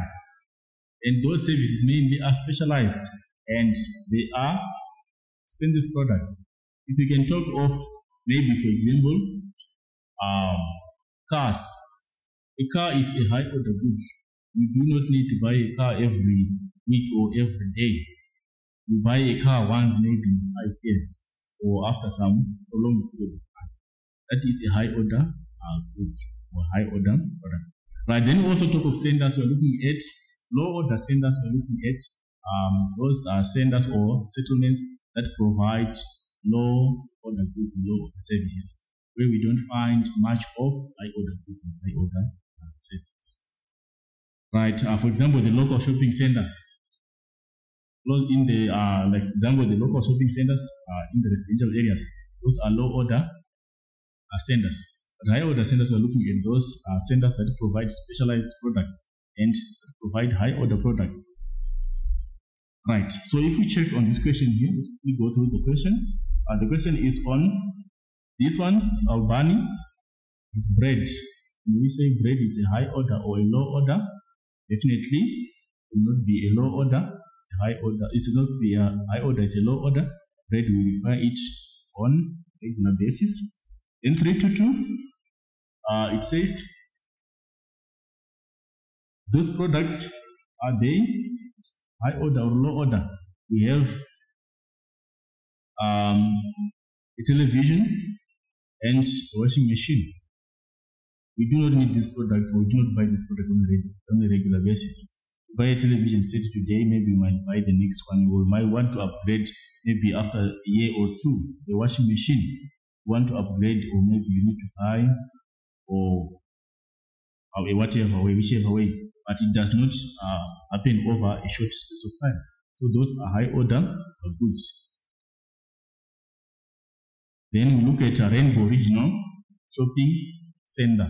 It's a regional shopping center, which means it provides specialized products, being it a shopping center for the whole region. It's a high order center. Then we go on to number 14. There is Vodacom shop. Vodacom shop. Is it a low order or a high order services? You cannot visit this shop on a daily basis. You what? You cannot visit Vodacom shop on a daily basis or on a regular basis. You can only visit them under special circumstances, or when you want to do special business, or under special appointments. So this qualifies to be high order service. When you go on to the last question, 325, house for sale. Houses, are they low order or high order services? A house is not something that one can easily buy. It's something which takes considerable effort to buy. So it's a high order service. So those are the responses to the particular question. Move on to the next question, which has got picture, an infographic, the picture and the graph, right, and a text. Fortunately, you cannot go through the thing. We just go straight to the questions. Define the term rural urban migration. right? This concept is a clear concept, but let's try to avoid the usage of the term migration again in the definition. Rural urban is there, then we still use migration. We wouldn't have defined anything. So this concept of migration here is the one that we should try to define. So migration is the movement. So basically we should say the movement of people from rural areas to urban areas, or movement of people from the countryside to cities and towns. That is rural-urban migration. When a person is migrating from the rural, moving in the rural area, going to an urban area, or from the countryside, going to the cities and towns. Right. With reference to the infographic, identify the trend in the number of people living in urban areas from 1950 to 2020. 1950, you are seeing there is there. In 2020, is up there, is around 6,000, and it was less than 1,000 in 1950. So what is the trend? You're not supposed to use these figures here. That in 1950 it was maybe 994, and then in 2020 is somewhere there. No, it's not what the person is asking. A trend. How is it going? How is it going? You are seeing that in 2050 it's going expected to be 6,000, but here 2020 is expected to be around 4,000. So from comparably from less than 1,000 to 4,000, what's the trend? The trend we are saying, is it increasing or decreasing? That's the trend which is being asked here. So the trend here is in English, or the trend is increasing. The trend here given of the people living in urban areas is that they are increasing.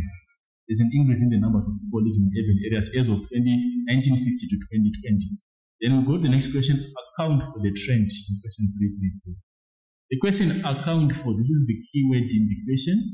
When the question says account for, it says give reasons for the trend. Why are we having an increase in the number of people staying in urban areas? So you look at this question from the perspective of either the rural area, or you look at it from the perspective of the urban area. If you are looking at it from the perspective of the urban area, you look at what you call the pull factors. What attracts people to want to go to urban areas? Or if you are looking at it at the perspective of the rural area, you are looking at the push factors. What is pushing people away, or what is forcing people to leave the rural area? So on the side of urban areas, in look of more job opportunities or better employment opportunities, you can look at better services, and you can give examples of the services that you find. For example, education, example, healthcare, you can give those examples. They are better in urban areas compared to rural areas. Or you can talk of housing.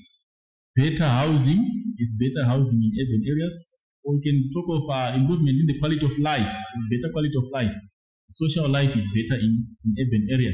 So you can mention any positives of the urban area or the pull factors. Or if you want to look at it from the perspective of the rural area, you look at limited job opportunities. There are less opportunities. Or you can talk of poor service provision. You can give examples of the services which are poor in the urban area.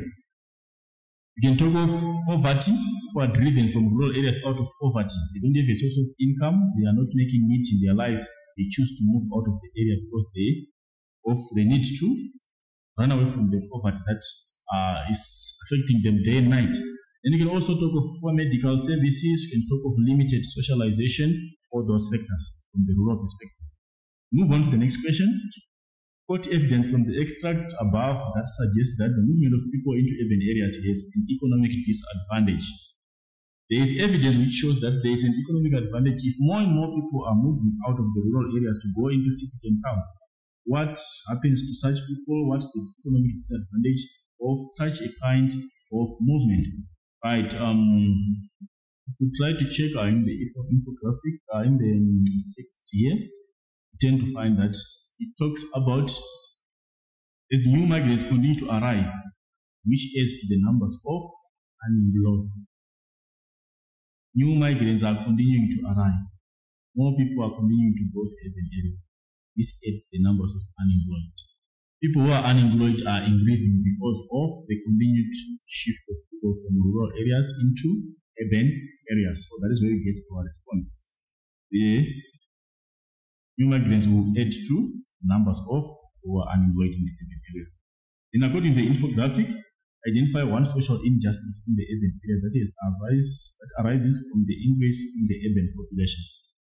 The social injustices, what is happening there?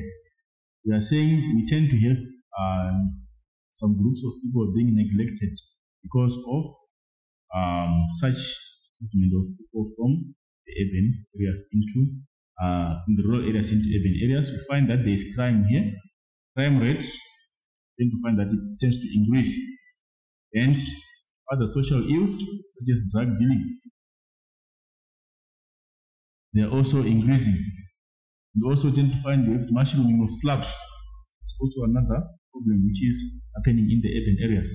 So those are typical injustices which are resulting in the urban areas because of continued rural-urban migration. We have slums or the shanty towns developing. Also, crime is on the increase. We have other social ills. A lot of social ills, they do happen. We talk of social ills like prostitution. It's one of the social ills which is typical example of, or is typical feature which comes from rural urban migration. And I also tend to find that instances of drug dealing is also one prevalent factor, which is the result of continued rural urban migration. So those are the social injustices we can talk about in relation to the continued movement of people from rural areas going into cities and towns. Right, we move on to the next question. We look at the strategies that can be implemented. What can be done to limit the trend of continued rural-urban migration? Right, we should look at sustainable solutions to such. What can be done which is sustainable, which will make people want to stay in rural areas, or which will sustain the rural population in the rural areas and not wish to migrate to urban areas. Right, there are so many measures that can be implemented. We can talk of creation of employment opportunities. Because people are moving away because of lack of opportunities, then if we create opportunities for them, then there is no need for them to keep wanting to move to an urban area, or there is no more factor for them to attract them into an urban area. So, providing employment, or we can talk of provision of basic services. Those services that we mentioned, maybe there is poor education, there is poor health care, there is poor transportation, there is poor communication connection. If it is improved, then it means those people will have access to such services, and there won't be any need for them to move from rural areas going into urban areas. And also we can talk of land reform. Some people are moving because they no longer have land holding in the land holdings in the rural areas. They no more have space to do farming. So if we take reform measures to make people access land, it will also mean such people are going to stay in the rural areas and do productive farming there and find a way of life. Then we can also talk of improvement of productivity in rural areas. For example, we can train the farmers, we can improve their skills in agriculture, we can introduce irrigation farming for them so that they are they sustain on their economic activities that they tend to engage in the rural area. And at the end, we do not have such a trend of movement of people from rural areas into urban areas. Then we can also talk of maybe government incentivizing industries to relocate to rural areas. We can talk of the spatial development initiatives, where the government is trying to encourage industrialists to locate some of the industries in the rural areas, decentralize, and not to locate all industries in the industrial core regions, but rather decentralize them into other areas so that they provide employment opportunities for people in rural areas and they make a living, and they do not have an intention of moving to urban areas.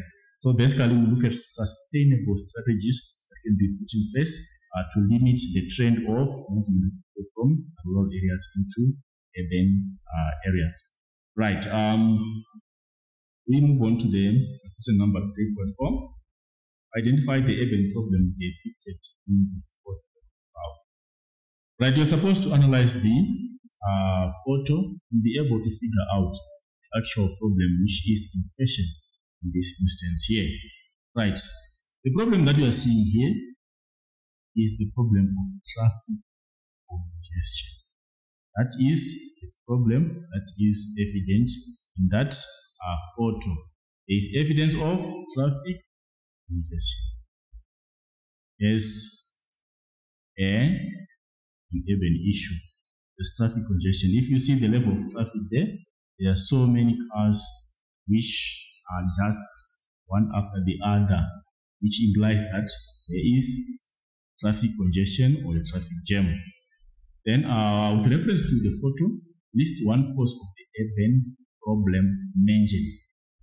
What causes traffic congestion in this instance? In most of the urban areas, we tend to find that we have peak hour congestion, where it's very difficult to travel from point A to point B, and where it takes a lot of time for one to move from one point to the next point because of the level of traffic on the roads. So what might be the likely cause of that problem of people, of us having so much volume of traffic on the roads? What is the possible implication? What is the possible cause of that? One reason that's evidence here is that of having too many cars. There are so many cars on the streets. There are so many cars on the roads. So it adds up to effect of congestion. If too many users are on the road at some particular time, it also contributes towards the problem of traffic congestion being realized. And also the other reason, which adds to having so many cars on the streets, is because of inadequate public transport. Right? If you check here, we try to equate the public transport that is here versus the privately owned vehicles that we are seeing in the photo. Tend to find that there are so many privately owned vehicles and there are just a few buses which are evident here. So this implies that if we are having people are using their own modes of transport, we have so many cars on the streets, unlike if we are having a situation whereby people are opting to use a public transport. Because imagine if we were to use one bus would accommodate maybe a number of passengers that would be in maybe 10 or so cars. So that is contributing factor that we do not have adequate public transport on the roads. And also, if we check here, the traffic lanes, we only have 4 lanes in this instance, which also implies that the limitation of the traffic lanes will also contribute towards congestion. The limited lanes versus the number of vehicles which are on the roads will contribute towards a situation of a traffic jam or a congestion situation, because there are so many cars at a point in time versus a limited number of lanes on the roads. And if we check also, tend to find that there is now increased ownership of private vehicles. Because of improvements in the level of living standards, people are now earning relatively higher incomes, which afford them to acquire own modes of transport. And also because of availability of credit facilities, people are now able to secure for themselves their own modes of transport. So now if you check, the ownership of private vehicles has significantly increased. So it's a contributing factor towards people experiencing congestion on the roads, because now we have so many people who are driving their own cars and now who are not opting to use the public transport. Right, so basically that's the response to that question. Then number 343 is a question which is based on what is evident on the photo and not anywhere else. The evidence that we want to answer that question is evidence provided already on the photo. We should try to figure out from the photo and identify the evidence that is provided there, which is acting as a solution to the problem that we have identified. We have identified that we have a problem of traffic congestion, and we have noted why we have such a situation, but there is a solution which has been initiated, which is evident on the photo, which we want to analyze and see. Right. So if we check here, we are seeing the first lane that we have here. This lane is a private vehicle lane. This first one. And this one again is a private vehicle lane. And this one again is the private vehicles. But let's look at this lane here, the inner lane here. You are seeing this lane is for public transport. We have a bus here, we have a bus there, another bus there, and another bus there. So it's some form of a solution which has been implemented to this problem that we are facing. We are facing the problem of traffic congestion, and we are seeing that there are public buses and they are in their own lane as indicated on the photo there. So it's a sustainable solution that has been provided. So if you are answering that question, you need evidence that is provided on the info on the photo provided. So we talk of the buses which are evident there. You are seeing buses on the photo there. And also, if we check, I think I've indicated the lanes. They are bus lanes. That lane is not having any private vehicle, specifically for those public buses. And we'll also talk of data.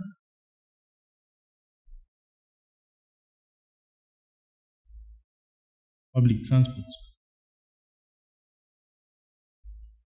If we introduce better public transport, it will act as a solution to the problem of traffic congestion. Or we can give examples. We have different examples of the public providers of public transport. We can talk of the Via. It's an example of a solution that has been implemented to try and solve the problem of traffic congestion. In the sense that if people are using one mode of transport which can accommodate a number of commuters to take less vehicles on the roads at any point in time. So that is typically some solutions which has been tried in place and which are evident on the photo that we're using as our to the question. Right, the next question is talking about one possible reason why the solution we have identified has still not helped the problem. We are talking of the provision of better public transport services here. But we are saying still, even though the problem has been tried to be solved in that way, the authorities have made an effort to try and solve the problem of traffic congestion by introducing public transport and by introducing specific lanes for public transport along the routes. But it has not solved the problem of congestion yet. We still have the issues of congestion wherever, but despite the efforts to introduce a better public transport system. Why is it such? We still have the problem of congestion when there is a standing solution to try and limit the problem. Right, if you check, most people are not comfortable with traveling on public transport. People mainly are not comfortable with traveling on those public buses. And if you check also the reliability of such buses, they are not very reliable. Sometimes they are affected by industrial action. The workers, they go on strike a whole week, 2 weeks, they don't go to work. Those buses won't be moving. So, if commuters were relying on such mode of transport, it means it's an inconvenience to them. They won't be able to go to their workplaces, they won't be able to go around doing their ordinary businesses because of the inconveniences that would have been caused by such public transport. And also, if you check the number of buses that we have, or the number of companies supplying such, though they are subsidized by the government, at the number of buses on the routes, they are just few. They cannot accommodate everyone. And that will give rise to private ownership and private usage of vehicles by private individuals because they are not enough to cater for everyone and to cater for all routes. And also, if you check, the other problem that we have is that they do not cover all the areas. There are some areas that they target, particularly the low-income townships. That is where they apply usually. That's where their routes they are linked to. But if you check in some other areas, they do not even have linking routes there, which will mean that it's an extra expense for a person to move from point A to get to the link point where they can access such a public transport. So it's inconveniencing for people to use or to rely on such a mode of transport because it does not cover all the areas. Or from home to work, it links you to some other point where you need an extra cost to reach where exactly you are going. which will also be even more expensive if you try to calculate the cumulative cost of you moving from point 1 to point B because of such fixed routes that they do follow. And also, if you check, the government has not done enough to upgrade the current transport infrastructure. Even if we try to institute such buses, we still have limited infrastructure or road infrastructure to cater for the increased volume of traffic. Even if we introduce those buses, they will still be inefficient because we do not have sufficient road infrastructure to cater for such, which will also mean it's an inconvenience.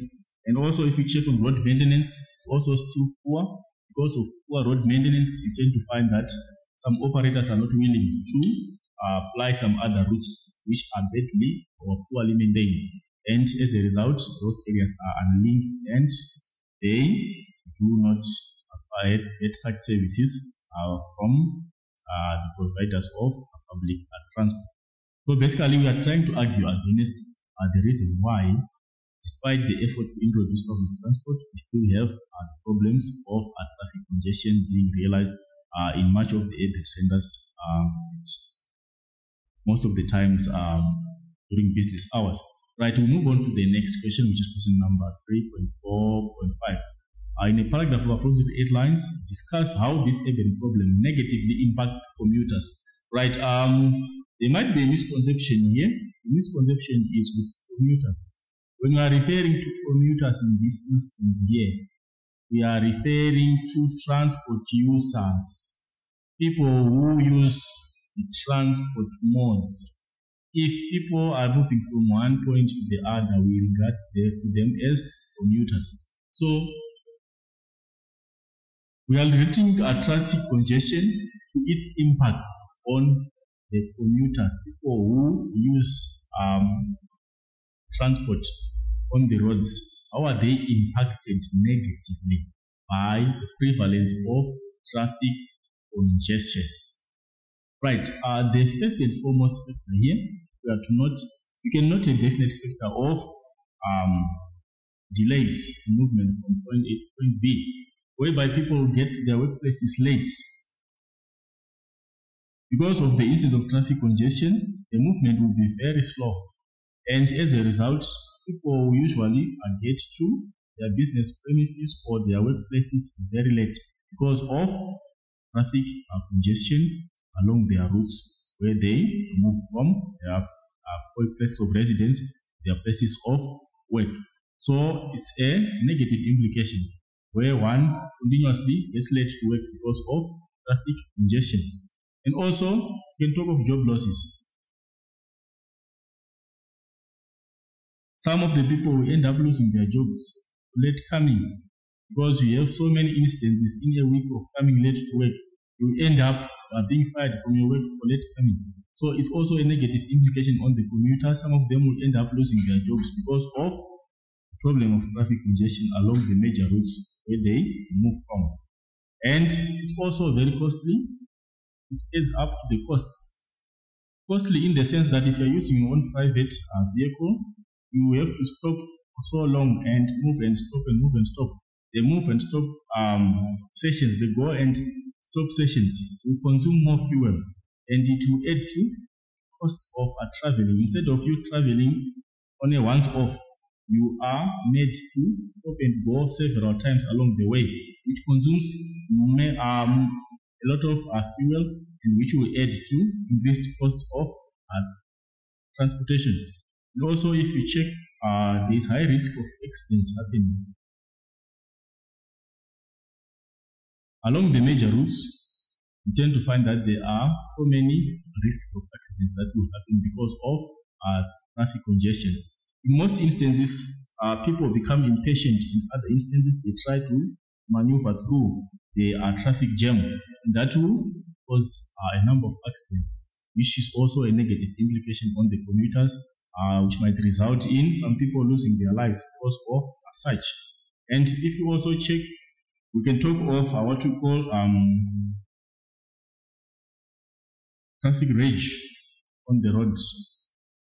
Rage here we are mainly referring to violence that is likely to erupt along the major roads.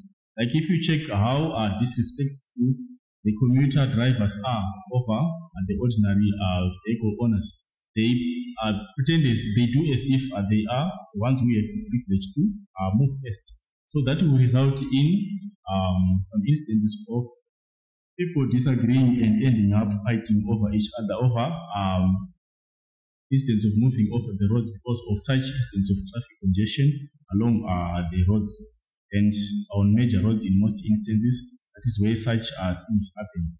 And if you check also, we have instances of time consumption or time loss.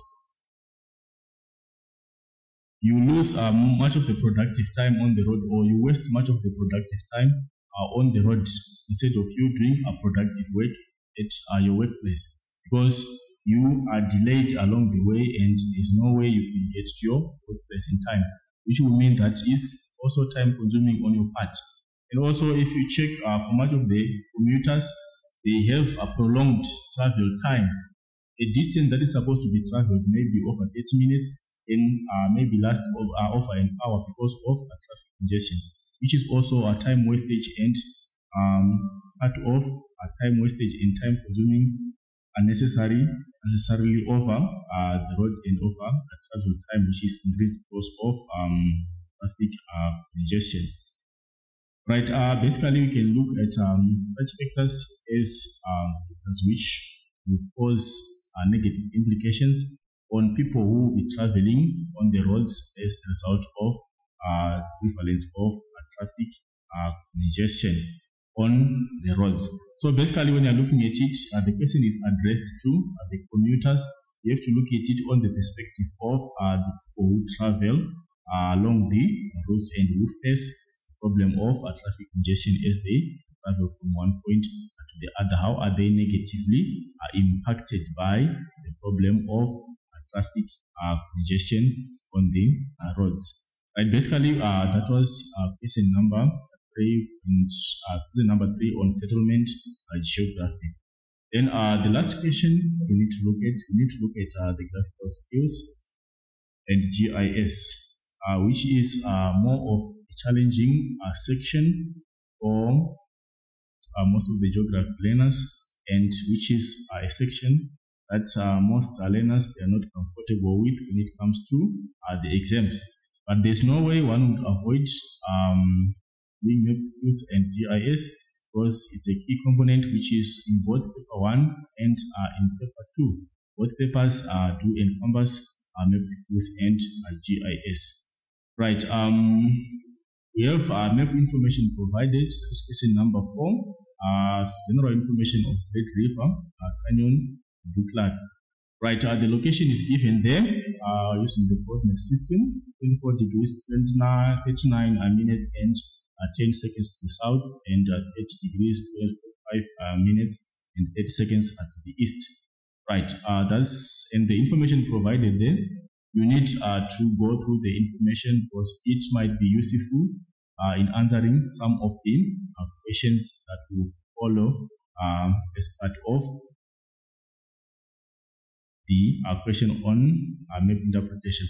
Right. We move to the next question. The first question, which is question number 4.1.1, is talking about grid referencing. And the grid referencing here is on the orthophoto map. The grid reference that we are provided here is the grid reference for an orthophoto map.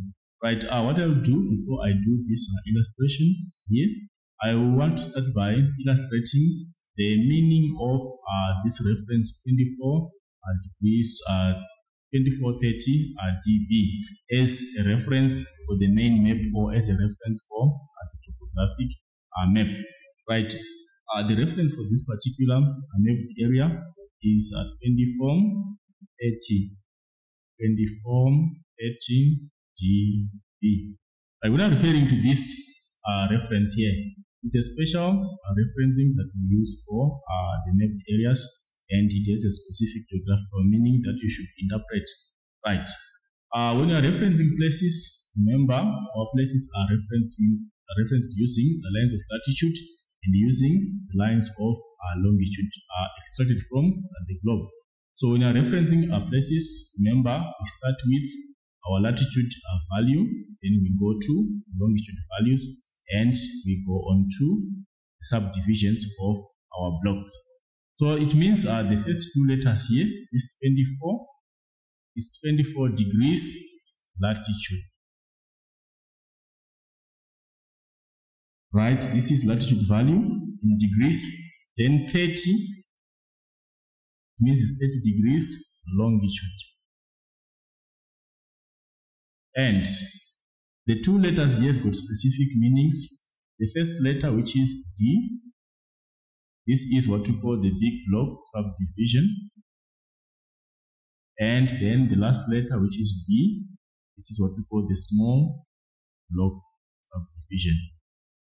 Right, we're going to illustrate what those mean, what are the big block and the smaller block mean. Right, so what it means here is when we're referencing these places, our 24 degrees is for latitude. Right, if we check here, it says 24 degrees 39 and 10 seconds south. Our values of latitude, we reference them with a direction south.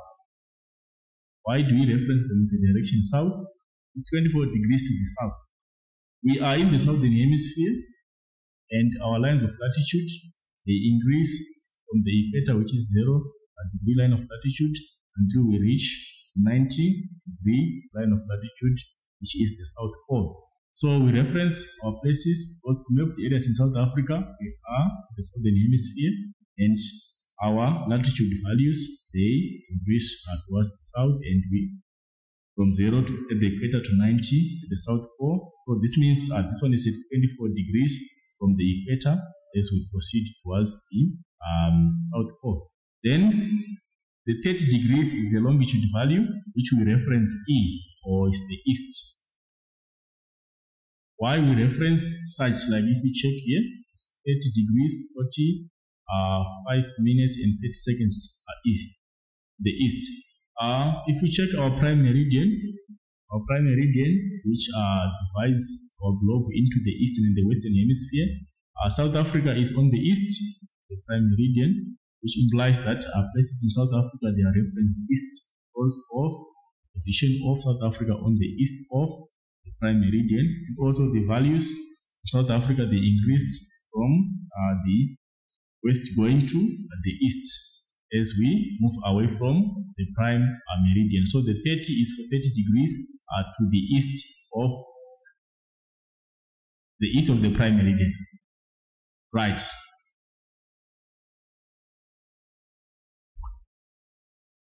So we check our reference here is big block G and big block B. We're going to look at that.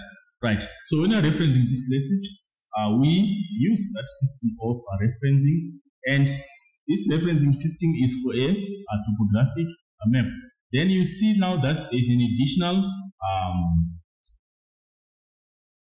number that we have on the reference is having a 06 on the reference here, which implies that there is an additional number for an orthophoto. Right.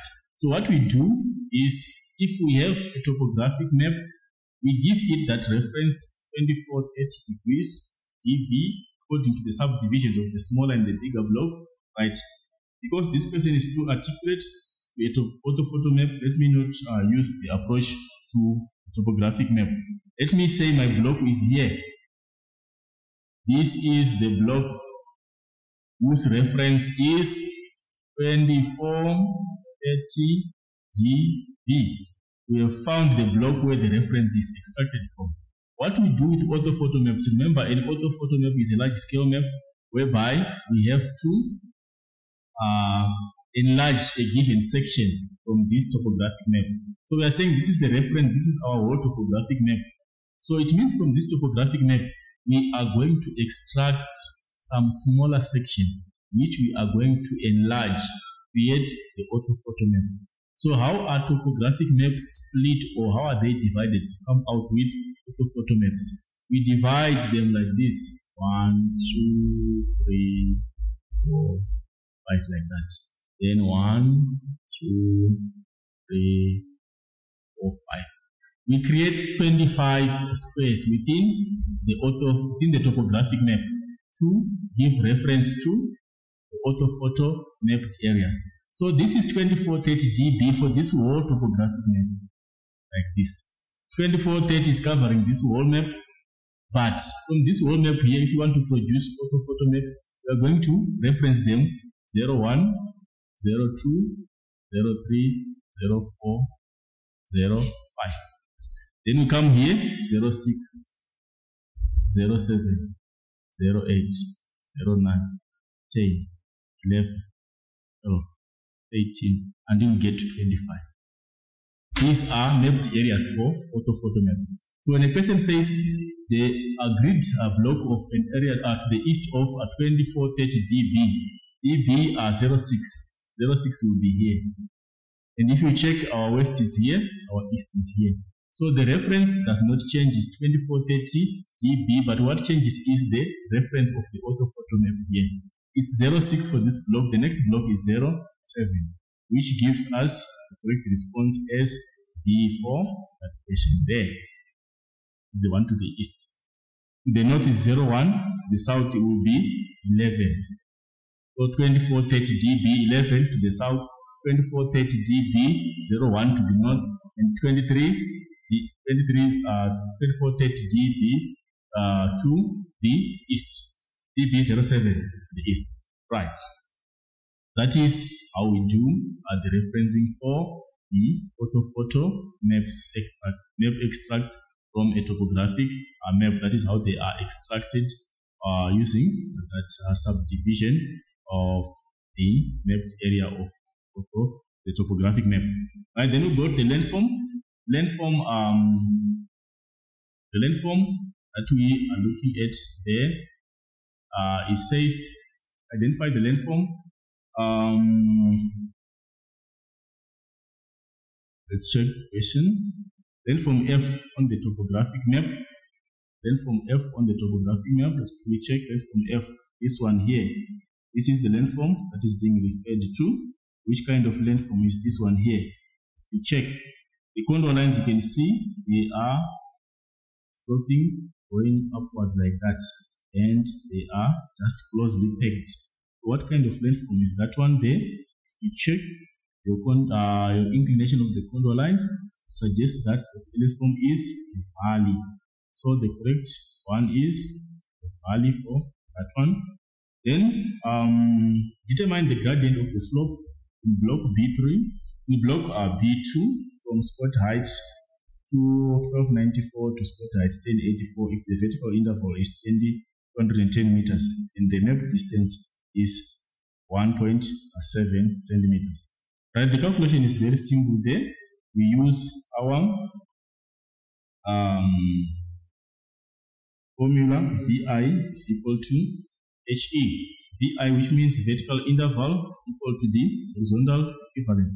Vertical interval is the difference in height between the two given points, and we are given that the vertical interval for that calculation is given as 210 meters. We are only worried about the horizontal equivalence. For the horizontal equivalence, the map has the measurement has been done for us. We are given that the measurement is map distance is 1.7 centimeters.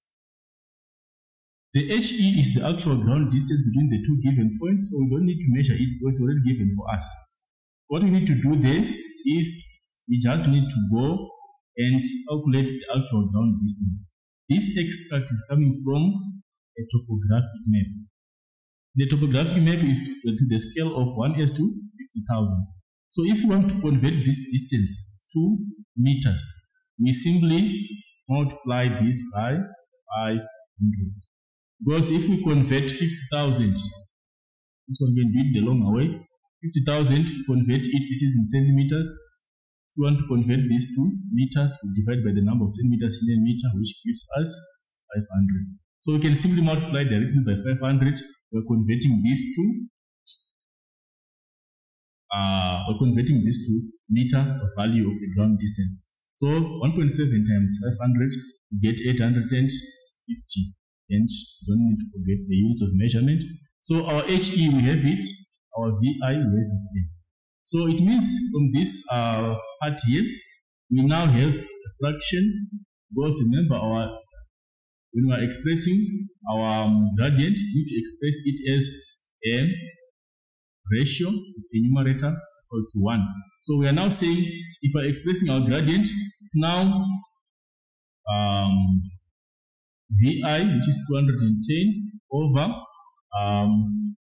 the HE is 850. This is in meters, this is in meters. You cannot have a fraction with different units of measurement.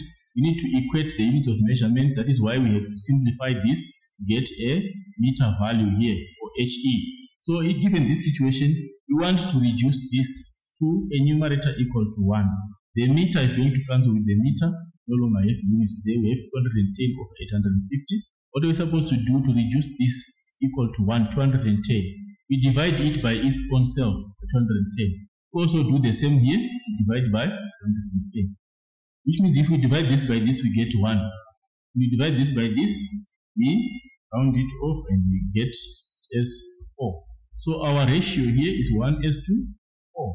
This is our actual value for gradient. That is how we simply calculate that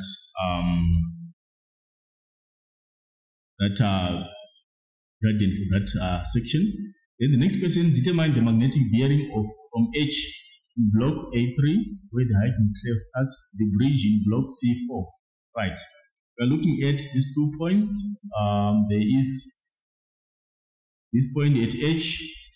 This is where we are focused on. We are looking at H here. And from that H, we need to equate H to a bridge. Right, our H is here, this particular point, and where is the bridge? What it says, the bridge between hiking trail starts to the bridge in blocks C4 and D4. C4 and D4 are here. There is no symbol for a bridge here, but our bridge is supposedly here because that is where the hiking trail is crossing the river, and you cannot expect to have this symbol presented here for a bridge because this is most probably a footbridge, which is a minor bridge which cannot be indicated on the map. So our bridge is here and our starting point H is there, which means what you need to do is you need to draw a straight line. Though it might not be straight, but your line should be straight and it should join these 2 points. Use your ruler, draw a straight line, join those 2 points, and you draw your north-south line here. Make sure your north-south line is perpendicular to your lines of longitude, goes down here like this. We now have a north-south line which is running from the true north to the south like this. It means our true north is there. So which angle do we want? When we are calculating our bearing, we measure an angle in a clockwise direction, starting from true north, the line connecting 2 features, which means we want the size of this angle here. We start from here with our protractor. Our 0 should be inclined to the north, and we measure the angle using the outer readings of the protractor until we see where this line intersects our edge of the protractor, and we take the reading from there. That is how we measure the true bearing for that section there. So what do we need to do? Our formula here for getting magnetic, we need to get the new magnetic declination for that angle there. Let's say here we've calculated, get our true bearing as 60 degrees. That is the size. If you are very accurate, you must get 160 degrees for the size of this angle here, 160 degrees. Right, we go back to our question. Our angle, we now have it, the angle of the true bearing. We have calculated our true bearing, found that our angle is equal to 160 degrees. What do we do now? We use the total change of 9 minutes to the west of 2024, which means given the map information provided there, we have an angle which was provided, and the total change to 2024 is 9 minutes to the west. So the angle which is there, the magnetic declination angle is 18 degrees to 14 minutes as of the year when the map was drafted. And from that year until this current year 2024, the change has further gone to the west by 9 minutes, which means we simply need to add 9 minutes to this. The west, we add the old angle which was there on the map plus the total change which is accrued from the year the map was drawn until this current year. We add this, we get 23 minutes here in 18 days. So this is our magnetic declaration for the current year. Our new magnetic declaration for 2024 is this one. So if you want to calculate magnetic bearing for 2024, we are now adding the true bearing angle, which is 160, plus the magnetic declination angle, which is 18 degrees and 23 minutes. So the sum of this is what gives us the magnetic declination or magnetic bearing for 2024. You simply add those two, 160 degrees plus 18 degrees, 23 minutes. Right, it will give you plus or minus 178 degrees and 23 minutes. So basically that is how you figure out the magnetic bearing for those 2 points. The major problem that was there is basically identifying the bridge, but it's not necessarily that we have all features embedded on the map. If it's a minor bridge, maybe it's a footbridge, because you cannot expect a major bridge where the hiking trail crosses a river, because the hiking trail is just a small trek. So it cannot have a major bridge which can be presented on the map. So using geographical reasoning, we're supposed to figure out that the bridge is where this hiking trail is intersecting with this river point along the block C4 and D4. So basically that is how you calculate and get to the point of identifying the magnetic bearing for those 2 points. Right, then we move on to the next question. Right, the next question is how does calculation of magnetic bearing assist hikers in this area? Why is it important that the hikers rely on magnetic bearing for that particular area? Right, remember magnetic bearing is an accurate way of showing direction. So whatever you have to mention there, it has to do with direction, determining correct direction. You can give a reason inside that they do not get lost. If you can figure out the exact direction of where you want to go from any given point, it means you cannot get lost. Or it being to find the accurate direction, to find the correct direction.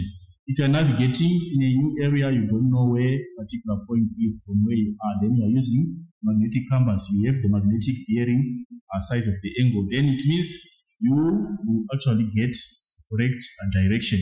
And also, given that you have correct direction, it means you will find your destination. So basically, that was the response to that single question. Then we go to map interpretation. Refer to the settlement at I on the orthophoto map. Let's go and look at settlement I. Try to figure out sense from it on the orthophoto map. And also remember, when I give a reference, make sure you use the correct map. If the reference is saying the orthophoto map and is saying the topographic map, do not interchange the two. Just go to the right map which has been indicated in the question. Right, the settlement which is being asked about here, if we check, we have this settlement again. These housing units, dwelling units which are here. These are the referral settlements which are being asked in the question. Right. The question says, give a possible climatological feature for the location of the settlement on the slope at I. Why are these settlements located here? Right, if you can read the contour lines here, you can see that this is a valley. By reading the pattern of the contour lines, this settlement is near a valley, and definitely there is a river which you can see under here. There is a river close underneath here. And these settlements, they are in a valley. Right, then what is happening here? Why is this settlement located here? If you check the slope of this settlement, the valley floor is definitely somewhere here, the bottom of the valley here, and the valley is going up in that direction. And this settlement is located somewhere midway of the valley. The valley is proceeding, but this settlement is somewhere midway of the valley side. So what might be the reason there for that settlement to be located? What is the climatological reason for that settlement to be located in that arid section of the valley there? Right. So what you were supposed to reason around is to reason that it's in a valley, and why they are locating there in the midst of the valley is because of the issue of temperature inversion. They will settle on the part of the floor which will have warmer temperatures. The midway of the slope, because of the temperature inversion which will happen in the valley, when the katabatic winds get into the valley floor and displace a warm air from the valley, the air will concentrate in the midst of the valley where this settlement is located. And that is the ultimate climatological reason why we tend to find that settlement getting in that position or being located at that part of the valley side. So that is the climatological reason for that settlement being located on that part of the valley. And if we can move on to the next reason, give a reason. I think we've just explained and given a reason. Right? Why? Is because of the temperature inversion. They locate in the midst of the valley. Right? Because the valley middle part is the one that experiences thermal belt. Because of the displacement of warm air from the valley, the warm air tends to accumulate that belt which we call the thermal belt. So it's a warmer part of the slope which falls under the thermal belt, and hence it facilitates establishment of settlements on that part of the slope because of it being a warmer part of the slope. That is the reason that we substantiate why the settlement is established at that particular point. Right, we need to move on to the next question, which is question 422. Give evidence of a temporary base level of erosion from the generational information. Right, we are referring to the topographic map. Right.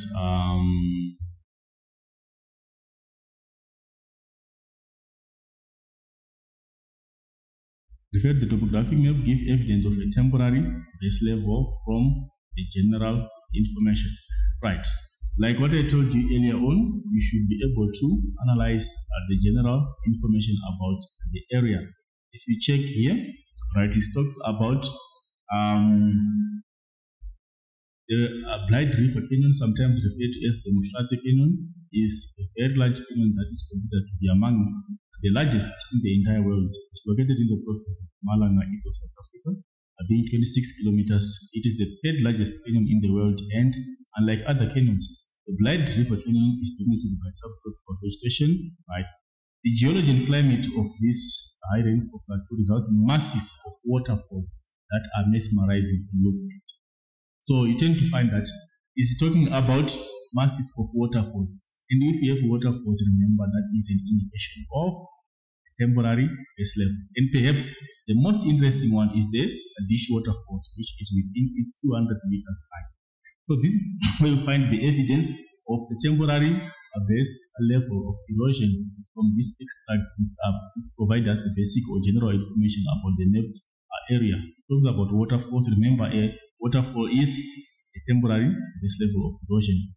So the response here, the waterfall, or to be specific, Kadish, which is mentioned in this extract here. So that is where we expect our response.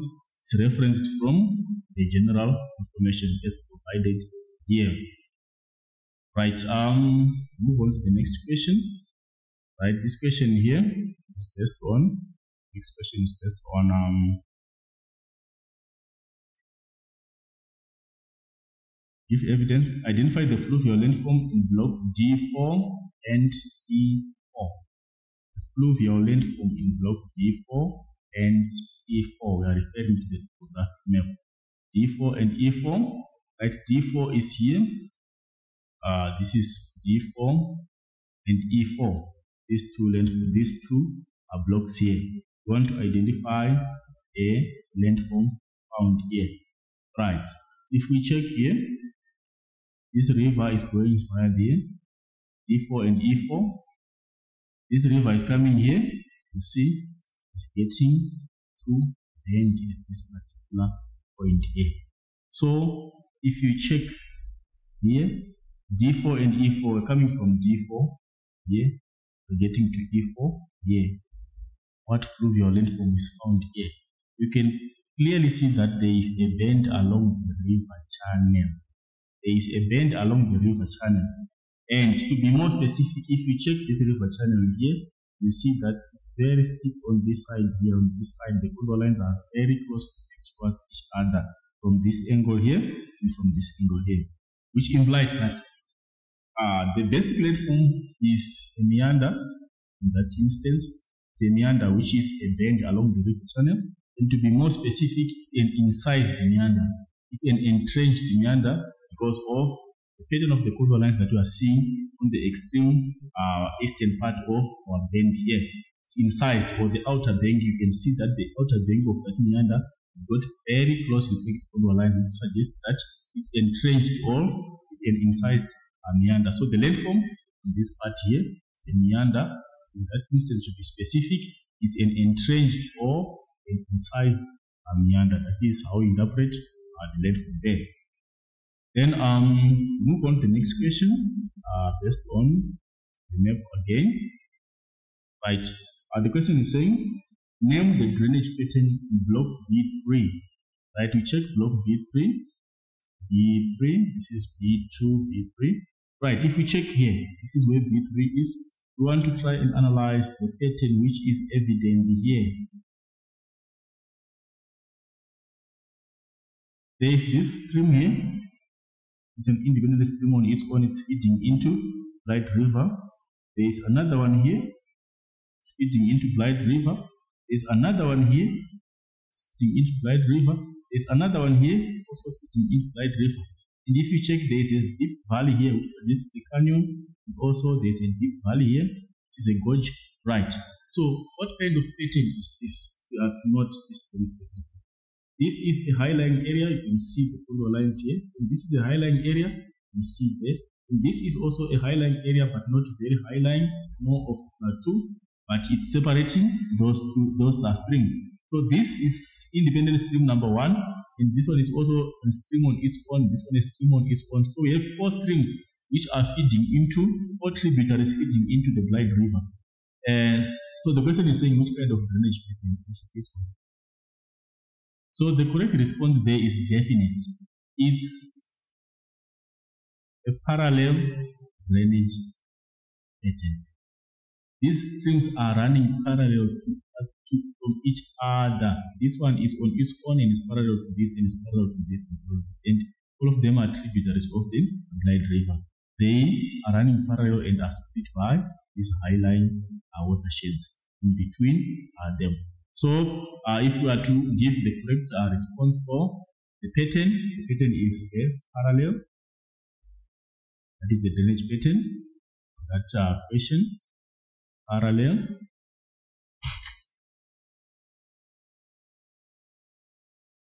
It's a parallel pattern. And the reason, you can see that the streams are flowing parallel to each other, which is evident from the map. They are maintaining the same distance, they are equidistant from each other, from their sources until they feed into Blight River. Their streams are flowing parallel to each other. Then let's go to the next question. Refer to settlements at G. The settlement shape at G is dash due to A. Right, we go and look at the map and check where G is. Settlement at G. Right, that is F. Where's G? G is here. This area here, Caravan Park area. What kind of settlement is there? And why is it like that? If you check here, this settlement is linear. It's in a line form. And what is influencing this? What kind of a feature is there which makes these housing units appear in a line like that? You can see that there is a route here. This route is the one which is causing these settlements to be located in such a way. So our correct response for that one is number C, which is item number 1, which is linear. They are occurring in a line. And why are they in a line? Because of the presence of the road. It's clear? Right. Given advantage of the location of the settlement at G, in the photograph map, we have talked of the road here, which means the advantage is definite related to the road. They are very close to the road and they are just in linear format following the stretch of the road. So the advantage is access to the road. They have ease access to the road because they are just located by the roadside. So they can easily access transport via that particular route, which is the road. So number 126, name one low order service offered by a settlement Apara in block E1. Let's look at Apara in block E1. Block E, block 1 Apara here. What low order? There is this one here. And if you check, there's also this one here. I think these are prominent features that we can see from this section of E1. And if we check our reference, we have an S and an S with buildings. What does that mean? If we check from our reference here, this is the same feature which is indicated. It's a school. So this Apara here is providing these schools which are low order services. Remember, we said low order service is that service which we need almost on a regular basis. If it's a school, you need to attend schools on a regular basis. So it's a low order service which is offered by that particular settlement. So this one here, there's a school which is indicated here, and also there's a school which is indicated there. So there's correct response is a school or that settlement Apara. Then we move on to next question, which is question number 431 on GIS, which is the last section of our network section. Name two components of GIS that was used to compile the orthophoto map. Components of GIS, that is basic geographical information system understanding. That is the core components of the GIS system. What components make up the GIS system? We have the personnel, which are the people. We look at the different groups of people that are involved in the creation of a GIS, from the creators of the GIS system until we get to the users of the system. Right. So we are looking at the components. We have 5 main components, which is the personnel, the people. And then we have the processes. And then we have the hardware components. Then we have the software components. And lastly, we have the data. So these are the basic components of GIS. Personnel, the people, processes, the hardware component, and the software and the data. These are the basic components that we used to come out with that map, that orthophoto map. Right. Name one data layer in block B2 on the orthophoto map.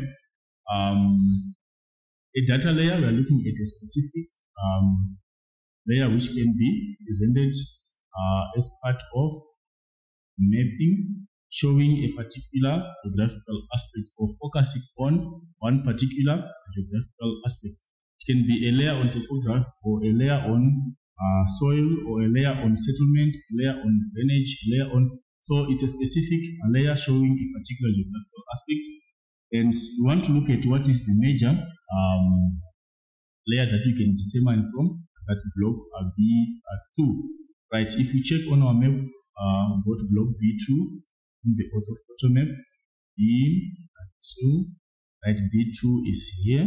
Right, if we check in block B2, right, the data layer that we are focusing on here, we check what is the major thing which is indicated in this block, or what is the major geographical aspect illustrated in this block here. The major thing which is illustrated here, which is concentrated, you tend to find that there are so many contour lines in this block here. So the most probable layer which is presented in this block is the layer of topography, layer which is indicating the nature of the landscape. How is the landscape like? Because there are so many contour lines indicated here, and that is what makes it a layer of topography, or in simple terms, we can simply say we have contour lines.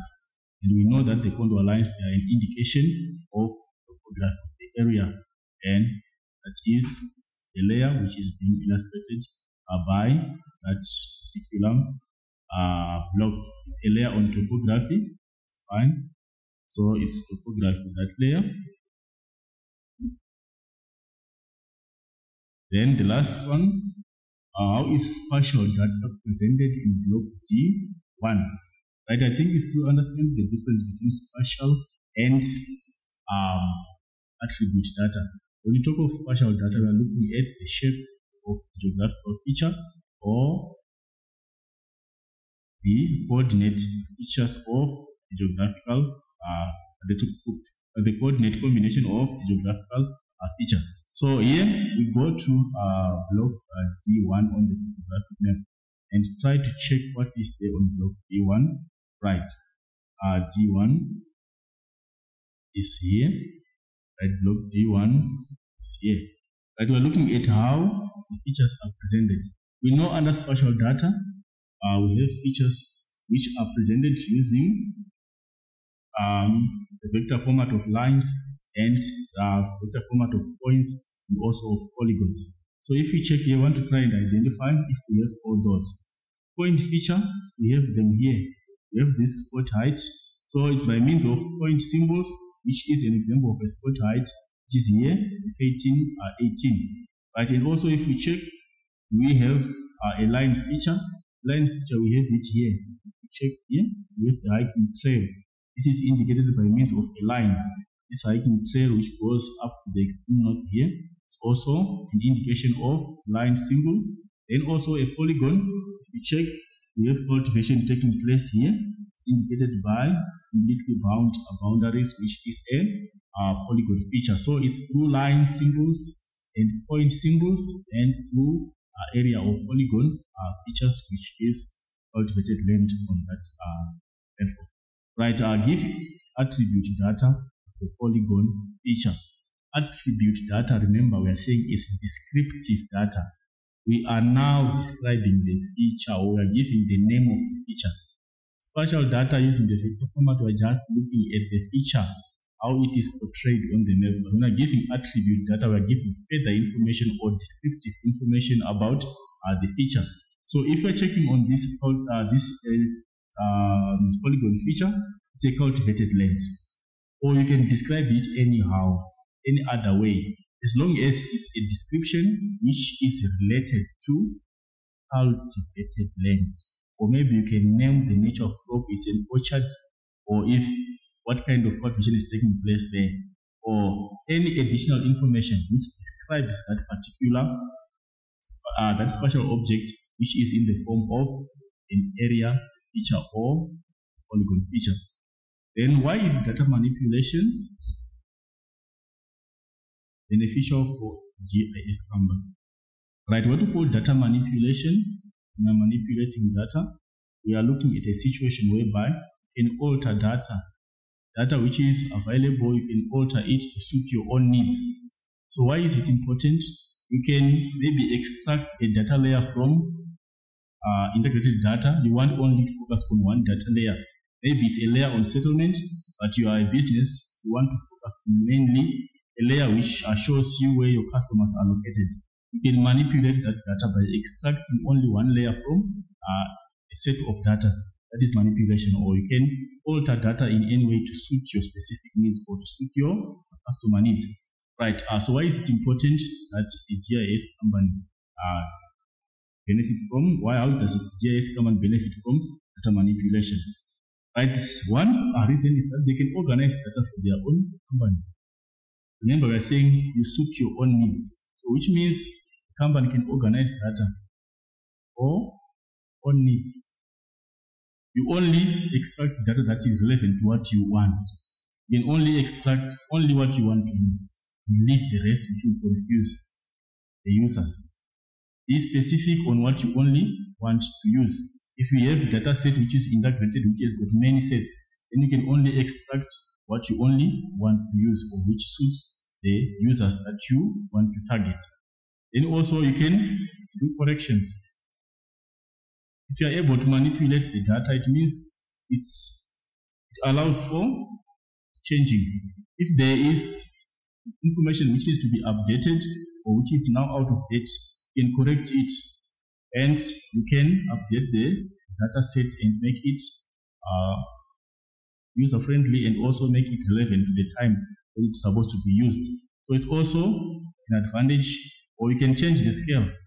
If manipulation is allowed or is possible, you can change scale. For example, when you're extracting from a topographic map and you want to enlarge it to make an orthophoto map, an example of manipulation, you can change the scale. One is a small scale, one is to 50,000. You can change it to one is to 10,000 to enable it to be more visible and to allow for more clarification of features, so that makes it user friendly. Then you can also update or standardize data. If you want to update something, maybe there are new developments on old data sets which have not been updated, you can update them so that you have the current information presented correctly. Or if there are any changes that have happened, you can update and indicate them. And also, it makes easy use of the data. You can easily use the data if it's manipulated. You can target a specific group of users and make sure that the data is user-friendly to that particular users, that particular group of users, like that they are able to interpret whatever is presented there in that data set, and they are able to have meaningful findings out of that data set. Right, I think in this presentation, that was the last question of our presentation, which takes us